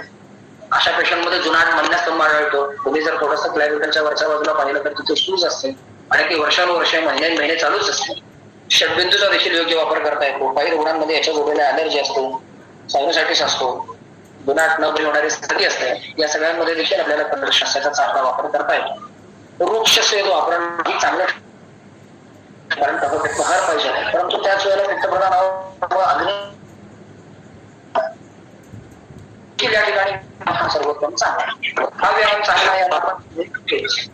सर थोडं डिस्टर्ब करतो, आवाज ब्रेक होतोय म्हणून अशी थोडं मेसेज आला होता. होय, आता माझंही लक्ष गेलं. एकदा लॉग आउट होऊन पुन्हा लॉग इन होऊ का ऐकू येते?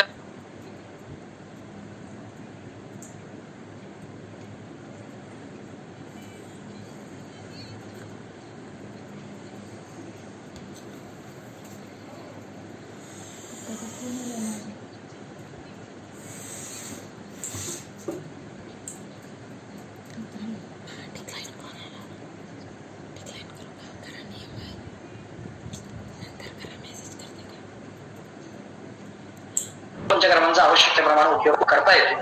हे रुग्ण दुर्वाम्य असतात आणि सुखविरेचे असतात असा माझा अनुभव आहे. कर्षण नसते काही अवस्थांमध्ये आवश्यक वाटतं, त्याचा चांगला रिझल्ट मिळतो. वृक्षस्वेदच वापरावा, कारण कफ पित्त दोन्ही कमी करायचे, दोन्ही गुणांना स्निग्ध आहे आणि पित्तप्रधान व्याधी असल्यामुळे अनग्नी स्वेद आणि त्यातच व्यायाम सर्वोत्तम आहे. व्यायाम का चांगला आहे पुन्हा पाहूया.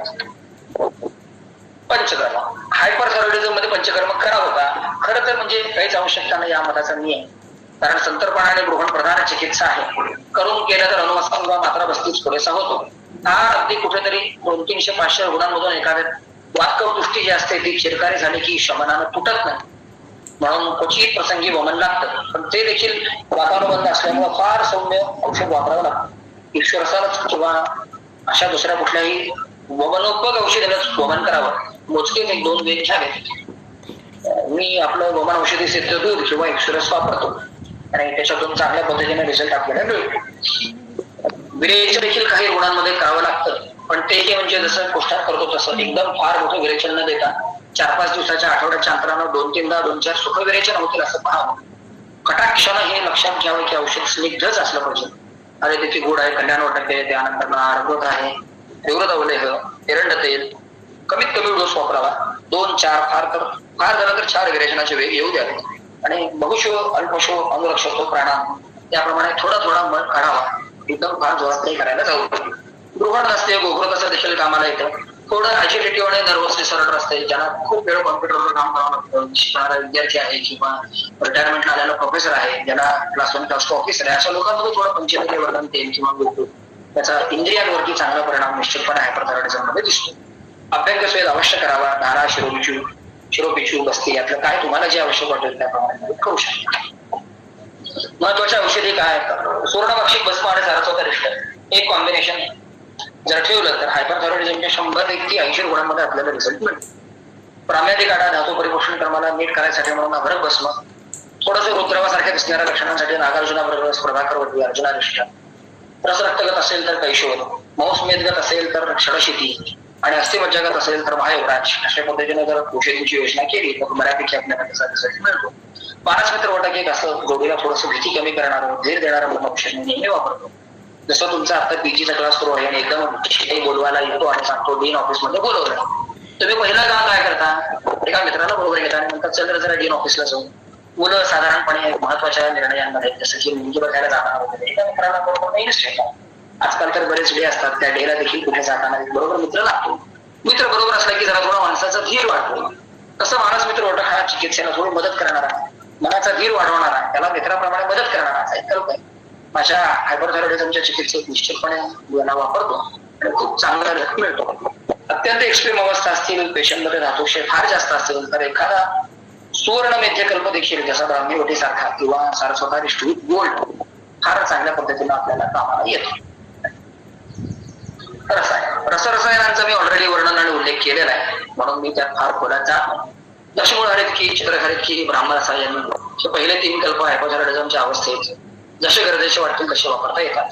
त्यानंतर क्षीरबल आणि महाराज प्रसार हे 3 खालचे कल्प हायपरथायरॉइडिझमच्या अवस्थेत चांगल्या कामाला येतात. आता न योग ही केवळ, आता मी 4 योग सांगितले. आमच्याकडे असे बरेच विद्यार्थी आहेत की जे पुण्यात मुंबईत एखाद्या मोठ्या विद्याकडे जातात, 2 वर्ष 3 वर्ष नंबर याची वाट बघतात, नंबर आल्यावर तिकडे जाऊन त्यांच्याकडे थोडं शिकतात आणि शिकून परत येऊन प्रॅक्टिस करतात. प्रॅक्टिस करणाऱ्या मित्रांना मी विचारतो, अरे प्रवाहिकेवर काय काय देतो रे? तो आम्ही हवेचा योग देतो.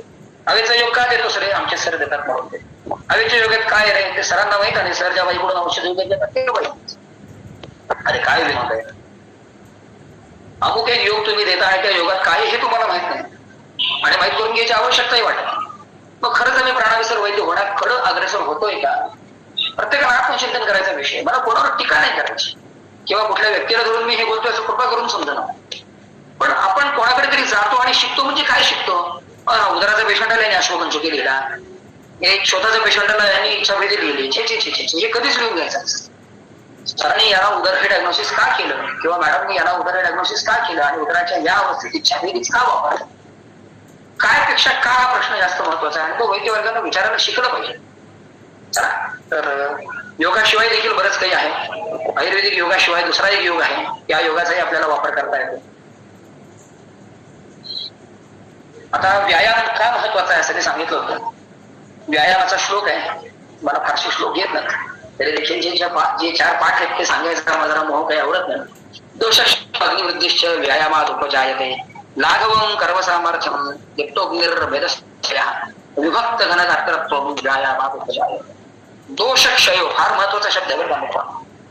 अग्निवृद्धिश्च व्यायामात उपजायते, या दृष्टीने चिकित्सकीय दृष्टिकोनातून व्यायाम सांगता आम्हाला आला पाहिजे आणि तो सांगितल्याने निश्चित फायदा होतो. ठीक, पुन्हा कधीतरी व्यायामावर विस्तार करू. चला, या सायकली तुम्ही पाहिलेल्या. आजकाल आता कोणी सायकली वापरत नाही, पण लहानपणी अशा सायकली आम्ही आमच्या क्लास समोर लावलेल्या असायच्या.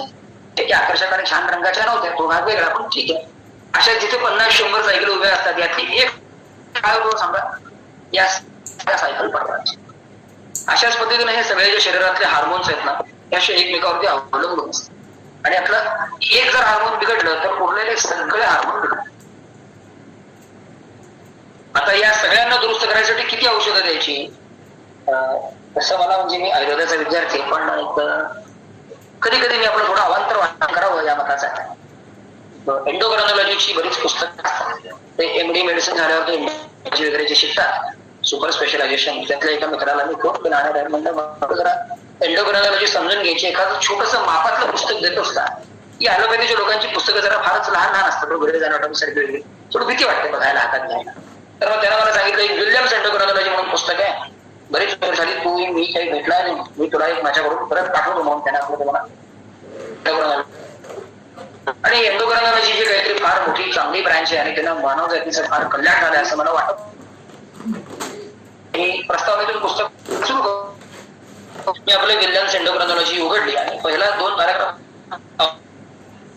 has brought multiple changes in life. It has opened more dimensions and comprehensive understanding which has helped us to treat very better and very nicely the known pathogenesis वगैरे वगैरे वगैरे असं सगळं वर्णन त्याच्यामध्ये केलेलं होतं. ते आपलं मी वाचलं आणि जेव्हा 3ऱ्या पॅराग्राफ मध्ये आलो तेव्हा मला खरा आत्मसाक्षात्कार झाला.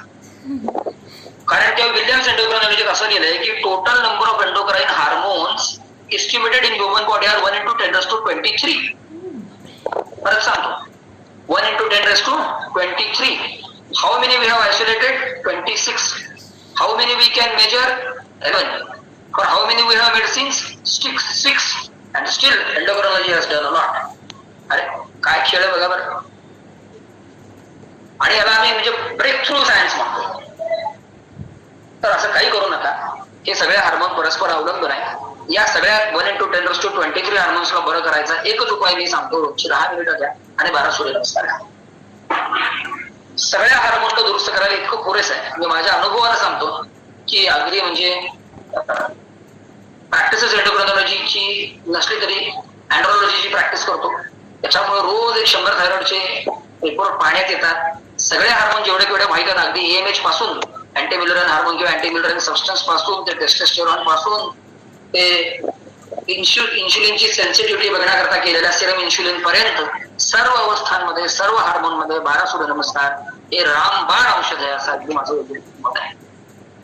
फक्त थोडा फरक कसा करायचा, हायपो कंडिशन मध्ये जरा फास्ट ठेवला पाहिजे व्यायाम, घाम येणे याच्याकडे प्राधान्य असला पाहिजे आणि हायपर कंडिशन मध्ये थोडस हलका व्यायाम ठेवला पाहिजे, स्लो घातले पाहिजे, कमी घातले पाहिजे, पण व्यायाम तो रोज केलाच पाहिजे. ठीक, रिलॅक्सेशन, पॉझिटिव्ह थॉट्स हा काही खोलात जात नाही. नेचर आणि बॉडी क्लॉकला महत्व दिलं पाहिजे. थोडा क्वालिटी टाइम स्पेंड केला पाहिजे. तो food you eat will nurture your body and hobby you will nurture your mind. तुमचा छंद तुमच्या मनाचं पोषण करतो आणि तुमच्या आहार तुमच्या शरीराचं पोषण. जरूर एक छंद जोपासा, महत्वाचं असतं. विशेष करून जी वर्किंग फिमेल आहे किंवा जी हाऊसवाईफ आहे ती विसरून गेलेली असते. तिच्यातही एक मुलगी आहे, तिच्यातही एक तरुणी आहे, ही ती विसरून गेलेली असते. त्याला त्याची तुम्ही आठवण करून द्या. त्याला विचारा, तू कॉलेजमध्ये चित्र काढायचीस का, कॉलेजमध्ये तुला रांगोळी आवडायची का, त्यातलं काही तू आज कधी केलंयस का, शेवटचं गाणं कधी गुणगुणलं होतंस. तर तिच्या डोळ्यात पाणी येईल. बघा तुम्ही विचारून. आणि मग तुम्ही जेव्हा तिला हे परत सगळं करायला लावाल तेव्हा ती तिचं आयुष्य नकारात्मक जगेल. म्हणून मी चिकित्सा सिद्धांतामध्ये सोमनस्य जनन हा शब्द वापरलेला आहे. कारण निश्चित त्याला एवढं महत्व आहे असं माझी श्रद्धा आहे. योगासना एक चार्ट आहे, नेटवरती अवेलेबल आहे. एस व्यासा इन्स्टिट्यूट बेंगलोरची त्यांच्याकडून मी घेतलेलं आहे. फार याच्या खोलात मी जात नाही कारण मी यातला तज्ञ नाही. प्राणायामाचे देखील प्रकार त्यांच्याकडूनच घेतलेले आहेत. तर आता अनुक्तव्याधींचे सुरुवातीचे सिद्धांत आपण पाहिले. त्या सिद्धांतांना मी माझ्या चिकित्सेत कसं वापरलं, थायरॉइडच्या एका उदाहरणानं पाहिलं. थायरॉइडचं उदाहरण याकरता घेतलं होतं की त्याच्यातून आपण थोडस हे समजू शकतो की एखादी एक्स्टॅब्लिश्ड जर डिसीज असेल तर तो कसा समजून घ्यावा. आता एखादा अनएक्स्टॅब्लिश्ड डिसीज जसं की आता समोर असणारा कोविड-19 या संदर्भानं काही 4 वाक्य बोलावे असा विचार आहे. पण आम्ही जरा परत एकदा प्रसादशी कन्सल्टेशन करू. अजून वेळ किती आहे आणि मी कितपत बोलणं अपेक्षित आहे, बोललेलं किती कोणाच्या कानापर्यंत जात आहे आणि कानातून हृदयापर्यंत किती पोहोचत आहे याचा जर प्रसाद करून फॉलोअप अपेक्षित आहे. निश्चित व्यवस्थित आहे. डिलिव्हरी होते सगळ्यांना. आपल्याकडे साधारण 11:40 पर्यंत वेळ आहे. म्हणजे अजून या प्रश्नाला देखील या 11:40 पर्यंत उत्तर देणं अपेक्षित आहे का प्रसाद, की त्याकरता 11:40 नंतर वेळ देशील मित्र? नाही, शेवटची 15-20 मिनिटं आपण प्रश्नोत्तरासाठी ठेवू. बर ठीक आहे. मग मी अजून एक 10 ते 15 मिनिटं जरा कोविड वरती बोलावं असं म्हणतोय. चालेल? हो, कंटिन्यू करा सर. अर्धा तास कंटिन्यू केलं तरी चालेल, काय हरकत नाही. अच्छा ठीक आहे. ऍक्च्युली होतंय काय, तुमच्या व्याख्यानामुळे आमच्या वेळेकडे लक्ष नाही असं होतंय. प्रसाद असू दे मित्रा, हरभऱ्याची शेती पूर्ण झालेली आहे, आता हरभऱ्याची रास झालेली आहे. त्याच्यामुळे आता मला तू हरभऱ्याच्या झाडावर चढवू नकोस. आणि आता माझं वजन 90 किलो पर्यंत आहे. तर आता 90 किलोचा माणूस हरभऱ्याच्या झाडावर चढून त्या हरभऱ्याच्या झाडाची हिंसा नको मित्रा. Sorry continue. चला, तर आता हे कोविड वरती तर तुम्ही बरंच काही ऐकलं असेल, बरंच काही तुम्ही बोललंही असेल काही फोरम्स वरती. प्रत्येकाकडे एक आता एसओपी नक्की तयार असणार की कोविडची ट्रीटमेंट कशी करावी. तर आता मोह आवडत नाही, मीही आपलं मला कळलेली 4 वाक्य आपल्या पुढे मांडण्याचा प्रयत्न करतो. सुरुवात कुठून आणि कशी करावी हा मुळात पहिला प्रश्न. जसं मी मगाशी म्हणालो, एवं हि त्रित्रयम ज्ञात्वा यथा न्यायम यथा नायम. आमनाय म्हणजे आपले सैद्धांतिक ग्रंथ. तर यथा नायम सुरुवात करावी या मताचं म्हणजे. बघा, भारतीय तत्वज्ञानात महर्षी वेदव्यासांचं नाव फार मोठं आहे. त्यांनी सुरुवातीला वेदांचं वर्गीकरण केलं, त्याचं विभाजन केलं, त्याचं पुनर्लेखन केलं आणि ते आपल्याकरता उपलब्ध करून दिले. लोकांनी वेद वाचले, समजले, अनुभवले आणि जरा फारच थोडस त्रास झाला म्हणून मग त्यानंतर त्यांनी वेद शिकायची जरा माणसांची मानसिकता राहीनाशी झाली म्हणून उपनिषदं लिहिली. उपनिषदांनी पुढची 100-200-500 वर्ष लोकांना शिकवलं, लोकांनी ती समजून घेतली. पुन्हा त्या जरा कंटाळा झाला म्हणून मग आरण्यकानंतर मग तेही लोकांना नको वाटायला लागलं म्हणून मग दर्शनं आली. दर्शनातूनही लोक कंटाळले, मग रामायण लिहिलं. मग रामायण नको वाटलं महाभारत लिहिलं आणि एवढं सगळं लिहून काय समजलं. आणि धर्म सोपा करण्याकरता इतकं सगळं लिहून झाल्यावरती शेवटचा ग्रंथ लिहिताना, भागवत पुराण लिहिताना महर्षी वेदव्यास म्हणतात की धर्मस्य तत्वं निहितं गुहाव्या महाजनो येन पंचा. इतकं मी काय सगळं केलं की ज्याने तुम्हाला हा धर्म समजून यावा, परंतु धर्म समजून येणं तर फार अवघड आहे. मी इतकं समजावतोय, तुम्ही इतकं समजून घेण्याचा प्रयत्न करताय, तरी देखील शेवटी एक काम करा. नाही काही समजलं तर नाराज आणि निराश होऊ नका. तुमच्या आजूबाजूचे मोठे लोक तुमचे आदर्श ज्या पद्धतीनं वाटचाल करतात, ते ज्या रस्त्यावरून चालतात त्या रस्त्याचा तुम्ही अवलंब करा. त्यातून नक्की तुम्ही त्या गुहेमध्ये दडलेल्या धर्माच्या मूळ तत्वापर्यंत पोहोचू शकता. तर अशाच पद्धतीनं अपो ज्ञानबलेन येषां कृपालम् अमलं ज्ञानम् अव्यासरा विबुद्धास्ते तेषां वाक्यम् अभयम् असा आपल्या उपदेश दूर समुद्रामध्ये भरकटलेल्या एखाद्या दलवताला कुठल्या तरी बंदरामध्ये मार्गदर्शन संविधानामधल्या उदाहरणांना मार्गदर्शन घेऊन त्या पथावरती जर आपण वाटचाल केली येऊ शकतो असं मला वाटतं. म्हणून संविधान मधली जी उदाहरण आहेत त्यांच्यावरून आपण याला समजण्याचा प्रयत्न केला पाहिजे. एक संवेदनशील उदाहरण आम्हा सर्वांना ठाऊक आहे ते आहे अनर्थ विष. अनर्थ शब्दाचा अर्थ आहे कुत्रा. इथे देखील एक व्हायरसच आहे बरं का. आजच्या भाषेमध्ये त्याला रेबीज म्हणतात. व्हायरल इन्फेक्शन आहे. तर पहिल्यांदा व्हायरस हा कुत्र्यात येतो आणि कुत्र्यातून तो माणसात येतो आणि मग माणसामधून त्याचे वेगवेगळे जाती उत्पन्न व्हायला लागतात. मुळात काय तर अल्प विषाची ही कन्सेप्ट आहे, अल्पबल विषाची. आणि या अल्पबल विषाच्या कन्सेप्ट खाली अनर्थ विषाचं वर्णन आपल्याला आपल्या संविधानामध्ये आढळतं. तर मी थोडंसं बारकाईनं पाहिलं तर सुरुवातीला सर्पविष, त्यानंतर मूली विष, त्यानंतर कृमी, कीट, वृश्चिक आणि शेवटी अनर्थ अशा पद्धतीने हे वर्णन आहे. म्हणजे कृमी कीटांच्या विषापेक्षा, ऋतांच्या विषापेक्षा, वृश्चिकांच्या विषापेक्षा या विषाची तीव्रता आणि बळ हे निश्चितपणे कमी आहे असं आचार्यांचं मत आहे. ठीक. थोडस मुळात विषाचं क्लासिफिकेशन बघूयात. गरविष, दूषिविष, निर्विष द्रव्यांच्या संयोगातून उत्पन्न होणारा एक, हीनवीर्यांच्या उत्तम विषांमध्ये हीनवीर्यता येऊन उत्पन्न झालेलं दुसरं आणि कृत्रिम पद्धतीने तयार झालेलं तिसरं. अशा 3 प्रकारे या अल्पबल विषाची किंवा घरविषाची विभागणी करता येते. घर संयोगजम च अन्य घर संज्ञम गदप्रदम कानांतर विपाकित्वात न तद आशु हरती असून. बघा बरं, घर शब्दाची व्याख्या आहे तच्च चिरकारी रोगजनकम अप्राणहरम. परत सांगतो, तच्च चिरकार अप्राणहरम. हे 2 शब्द फार महत्वाचे. पुन्हा त्याचं कधीतरी डिस्क्रिप्शन नंतर निवांत पाहू. आता तुम्ही सगळे पोस्ट ग्रॅज्युएट्स आहात, तुमच्याकडे बराच वेळ आहे, म्हणून एक विनंती आहे बरं का तुम्हाला.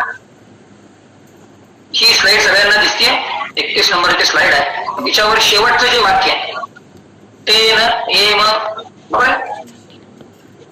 एव व्यवस्थां गृहीतत्वं रसायने दौष्ट्राविषये मूलविषये सगरे कृत्रिमे विषये. चक्रपाणींनी चरकाच्या खाली वर्णन करताना चक्रपाणींनी रसायनातला एक श्लोक इथे उद्धृत केलाय. काय श्लोक आहे बघा. दौष्ट्राविषयी मूलविषय सगळे कृत्रिमे विषय. नमस्कार. परंतु असा श्लोक आजच्या चरक चिकित्सेत कुठेही सापडत नाही. मला 2 मिनिटांकरता थोडस दुसरं काम प्रसाद 1-2 मिनिटात परत बघितलं तर चालेल. चालेल, हरकत नाही सर. 2 येस.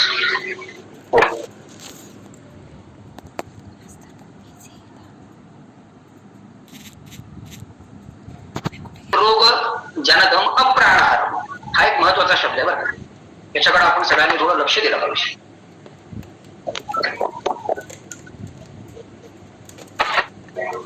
आता हे घरविषमक शरीर काम करतं कसं आणि त्याची लक्षणं काय दिसतात तर सांगितलं की दोष स्थान प्रकृत प्राप्यान अन्यतमम ही उदीर्य. एकच विष कोणाच्या शरीरात जाऊन वात वाढवेल, कोणाच्या शरीरात पित्त वाढवेल, कोणाच्या शरीरात जाऊन काही होईल. आणि हे कशावर ठरेल तर ते कोणत्या स्थानात आहे आणि त्या व्यक्तीची प्रकृती काय आहे याच्यावरती ठरेल. ठीक. हे जर कफदेशात गेलं म्हणजे कफस्थानात गेलं तर काय करेल, अमुक लक्षणं उत्पन्न करेल. श्वास, गलग्रह, कंडू, लाला, वमन, ज्वर एक्सेट्रा एक्सेट्रा. पित्तस्थानात गेलं तर काय करेल, वातस्थानात गेलं तर काय करेल याची सगळी माहिती आहे. रेफरन्सेस समोर आहेत, मी आता खोलात जात नाही कारण वेळेची जरा मर्यादा आहे. आता दूषिविष एक संकल्पना आपण थोडी लक्षात घेऊयात.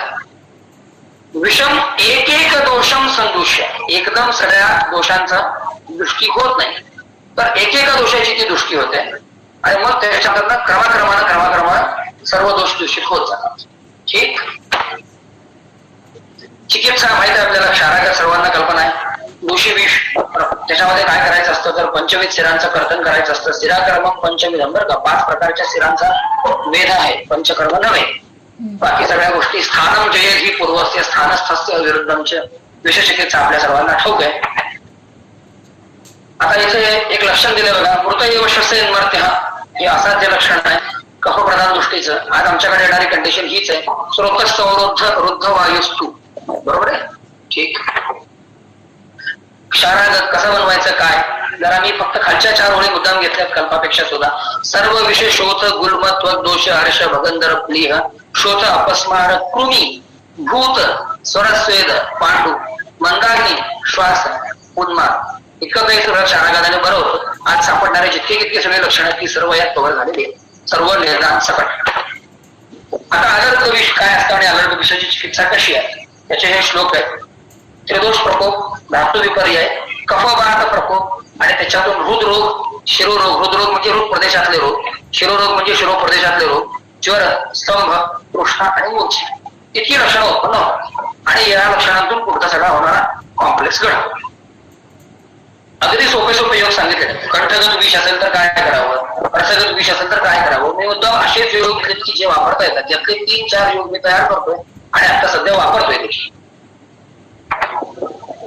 काही विषय चिकित्सेमध्ये सोपे योग आहेत बघा, अगदी साधे आणि सोपे योग आहेत. मांसाहारी योग, चंदनादी योग, शिरीष पुष्प, नतकुष्ठ आणि रजमान सर्प कफ प्रकोपक असतात आणि त्यात वापरलेल्या योगांचा इथे वापर केला पाहिजे.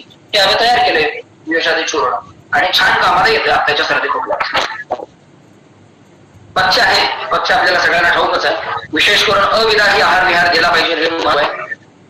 अपथ्याची पुन्हा एकदा यादी दिली आहे. विरुद्ध अध्यशन क्रोध क्षुद्र आयास मैथुन वर्जयेत विषमुक्तोपी दिवा स्वप्न विशेषतः. आणि आम्ही तर पेशंटला झोपायला सांगतो, विश्रांती घे कोविड पॉझिटिव्ह असेल तर बघा काय झालं, कसं योग्य वाटतं बघ. सुवर्ण प्रयोग आहे, मणिधारण आहे, विषनाशक औषधींचं धारण आहे, याही सगळ्याचं फार महत्व आहे. आता सुशील कल्पातले पण काही महत्वाची लोक लक्षण आहेत की पहा, श्लेष्मणा अमृत मार्गत्वात उच्छवासवाथ निरोध्यते. जेव्हा स्वप्नामुळे विशेषतः हे पुन्हा वाढतं याचं एक वर्णन आहे. काय चिकित्सा करावी, स्वस्विंदम बोधम मार्गोस्य शोधनम. त्याच्यानंतर हा एक खूप चांगला कल्प आहे ज्याचा आता आपण क्वारंटाईनच्या काही पेशंट्स मध्ये प्रयोग केला आणि रिझल्टही चांगला मिळाला. सरकारलाही आपण सबमिट केलं विषारी आघाताचा उपयोग. विषगण औषधी कशी करावी तर ज्वर, दाह, हिक्का, श्वास, शुक्र संशय, बाकी जी लक्षणं दिसतात त्यांची चिकित्सा तुम्ही करा. ज्याप्रमाणे ज्वरात वेग असतात त्याप्रमाणे विषातही वेग असतात आणि त्याच्या मागे बिघडलेला हे कारण असतं. समीरेण उह्यमानम तत्तु वेगांतरमत स्मृतम. मग वेग कसे ठरवायचे, देश प्रकृती साध्य ऋतू वेश वेग या सगळ्यांवरती मिळून तुम्ही योग्य पद्धतीने निर्णय घ्या. काही कम्युनिटी मेडिसिन करता दुंदुबी वगैरे उपाय पण सांगितलेले, याचाही आपण चेन्नईत एक प्रयोग सध्या करतोय. चेन्नईतल्या कोविड हॉस्पिटलमध्ये रोज दुंदुबींवरती विषाणू औषधांचा अनेक वातावरण सुरू आहे. त्यांच्या कोविडच्या ऍडवायझरी बोर्डात मी आहे आणि त्याचा काय परिणाम होतोय ते हळूहळू बाहेर येईल. आता बघा चिकित्सक सुद्धा काय सांगितलं, विरुद्ध पेष्टवार आहे, विरुद्ध देऊ नका. आमच्याकडे काय देतात, दूध आणि ब्रेड, दूध आणि अंडी. कोविड हॉस्पिटलमध्ये नाश्ता काय दिला जातो बघा, मिरजेच्या कोविड हॉस्पिटलमध्ये मी 2 दिवस मांडून दूध आणि अंडी बंद करतो. विरुद्ध पेष्टवार आहे, महत्वाचं आहे पण आपल्या त्याकडे लक्ष पोहोचत नाही. विरुद्ध देखील घरासारखं होतं. आपल्या सगळीकडे सांगितलं सगळ्या सर्व संहितांमध्ये विषाची चिकित्सा सुवर्ण आहे, विरुद्धाची चिकित्सा सुवर्ण आहे. विरुद्ध हे विष आहे, विरुद्ध हे गर आहे आणि म्हणून विरुद्धाचं सेवन हे अशा अवस्थेमध्ये जास्त त्रासदायक ठरणार आहे. हे आपण कम्युनिटीत देखील सांगितलं पाहिजे, पॉझिटिव्ह पेशंट मध्ये सांगितलं पाहिजे. आता ही लक्षणं फार महत्वाची. कोणाचं क्वारंटाईन बंद करायचं आणि कोणाला बाहेर काढायचं याकरता याहून सुंदर श्लोक काय सांगतात. प्रसन्न दोषम प्रकृतिस्थ धातुम मन्नाधिकांक्षम समसूत्र जीवम. दुसरा पाठ आहे सममूत्र जीवम. सममूत्र विटकम पण एक पाठ आहे, जो योग्य वाटेल तो घ्या. प्रसन्न वर्णेंद्रिय चित्त चेष्टम वैद्योवगच्छेद आयुष्यम मनुष्यम. याच्यावरती खरं तर व्याधीमुक्तीची लक्षणं काढली गेली पाहिजेत सध्याच्या कंडिशनमध्ये, असं माझं प्रामाणिक मत आहे. काही सोपे योग, हरिदकी सरवणा मागधी मरिचानिशा. किती सोपा योग आहे, काय लागणार हे बनवायला आपल्याला. राष्ट्रपोक्तम विरेचना म्हणजे सुंदर विरेचना आहे, ज्वर प्रधान संप्राप्ती आहे, सगळ्या लोकांना द्या, त्यात खूप चांगला आपल्याला फायदा मिळेल. घृत हे चिकित्सेत जरूर वापरलं पाहिजे. सर्वेषु सर्वावस्थाषु विशेषु न घृतोपमम. कफस कसं साध्य आहे, अयत्ना श्लेष्मगम साध्य. का डोकर बरं होतं याचं उत्तर आहे. काही लोकांमध्ये लक्षणं काय अवयवांची आत्मांतराशी मर्यादा ही वीक आहे, म्हणून त्याच्यात वेगांचं लक्षण दिसतंय आणि त्याची प्रतिकार क्षमता चांगली आहे, त्यात दिसत नाही. बरोबर.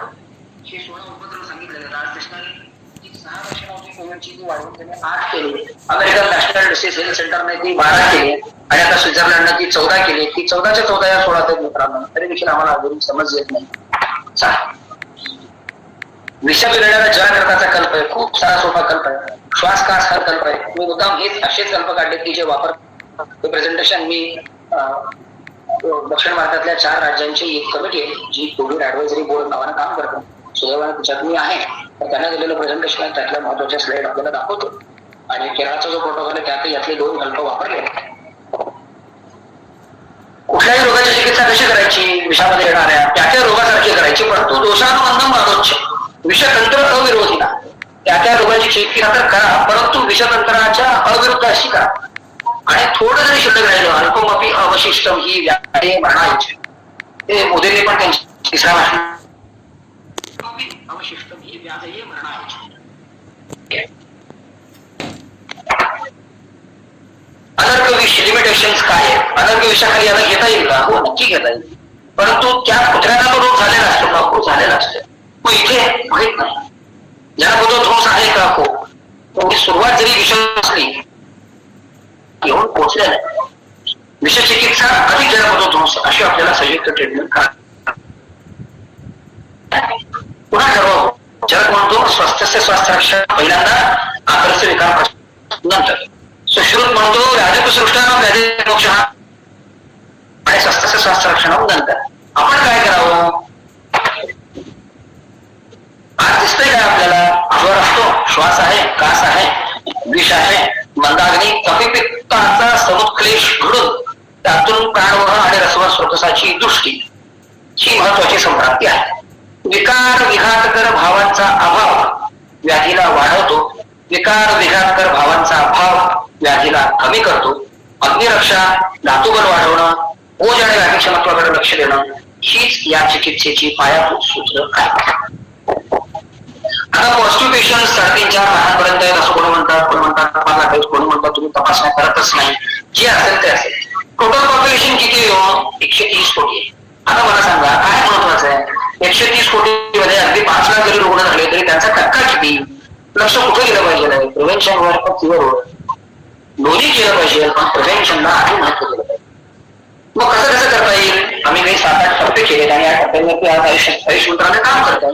कम्युनिटी लेवलला काही सल्ले द्या, सस्पेक्ट आणि कॉन्टॅक्ट साठी काही औषध द्या, सिम्पटम नसणाऱ्या पॉझिटिव्ह पेशंट्स करता एक वेगळा प्रोटोकॉल, माइल्ड सिम्पटम असणाऱ्या पॉझिटिव्ह पेशंट करता एक वेगळा प्रोटोकॉल, सिव्हिअर कॉम्प्लिकेशन्स मध्ये काही वेगळ्या औषधी, हेल्थ वर्कर्स आणि अदर प्रोफेशनल्स जे कॉन्टॅक्टशी किंवा पॉझिटिव्हशी संपर्कात येत आहेत त्यांना एक वेगळा प्रोटोकॉल. आणि मग जो उदर आहे किंवा पुन्हा दुसऱ्यांदा हा व्याधी होऊ नये म्हणून विषमज्वर जसं आपण पुन्हा नंतर पुनरावर्तक कशा देतो तशा पद्धतीने काही औषधं असं एकंदरीत केलं पाहिजे. शेवटी काय अनुक्त व्याधींचा अध्ययन करताना हे 2 श्लोक आपल्या सर्वांकरता फार फायद्याचे, महत्वाचे आणि अथक प्रदर्शक असं मी मानतो. सतत अध्ययन परतंत्रावलोकन तद्विद्याचार्य सेवाचे बुद्धी मेधा करो गुणः, बुद्धी मेधा करो गुणः.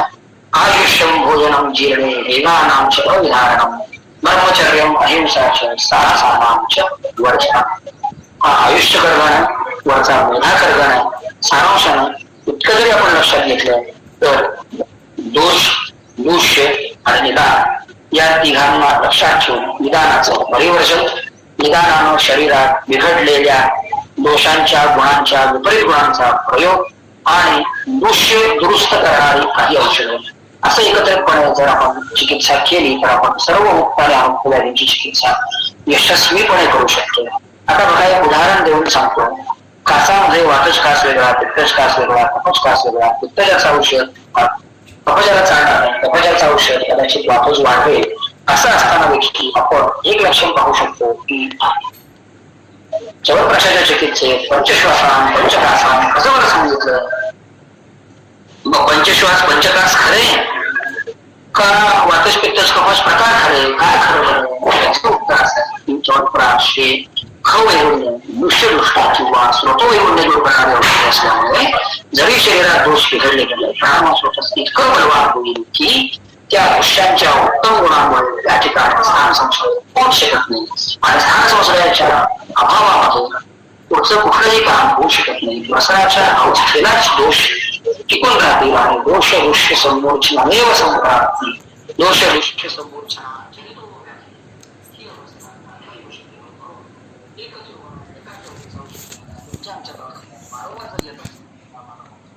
लक्षात घेतलं पाहिजे की आम्ही दोषांची चिकित्सा करतोय, संप्राप्तीची तात्पुरती भंगही करतोय, परंतु तिथली स्रोत विकृती पूर्णपणे बरी करू शकत नाही.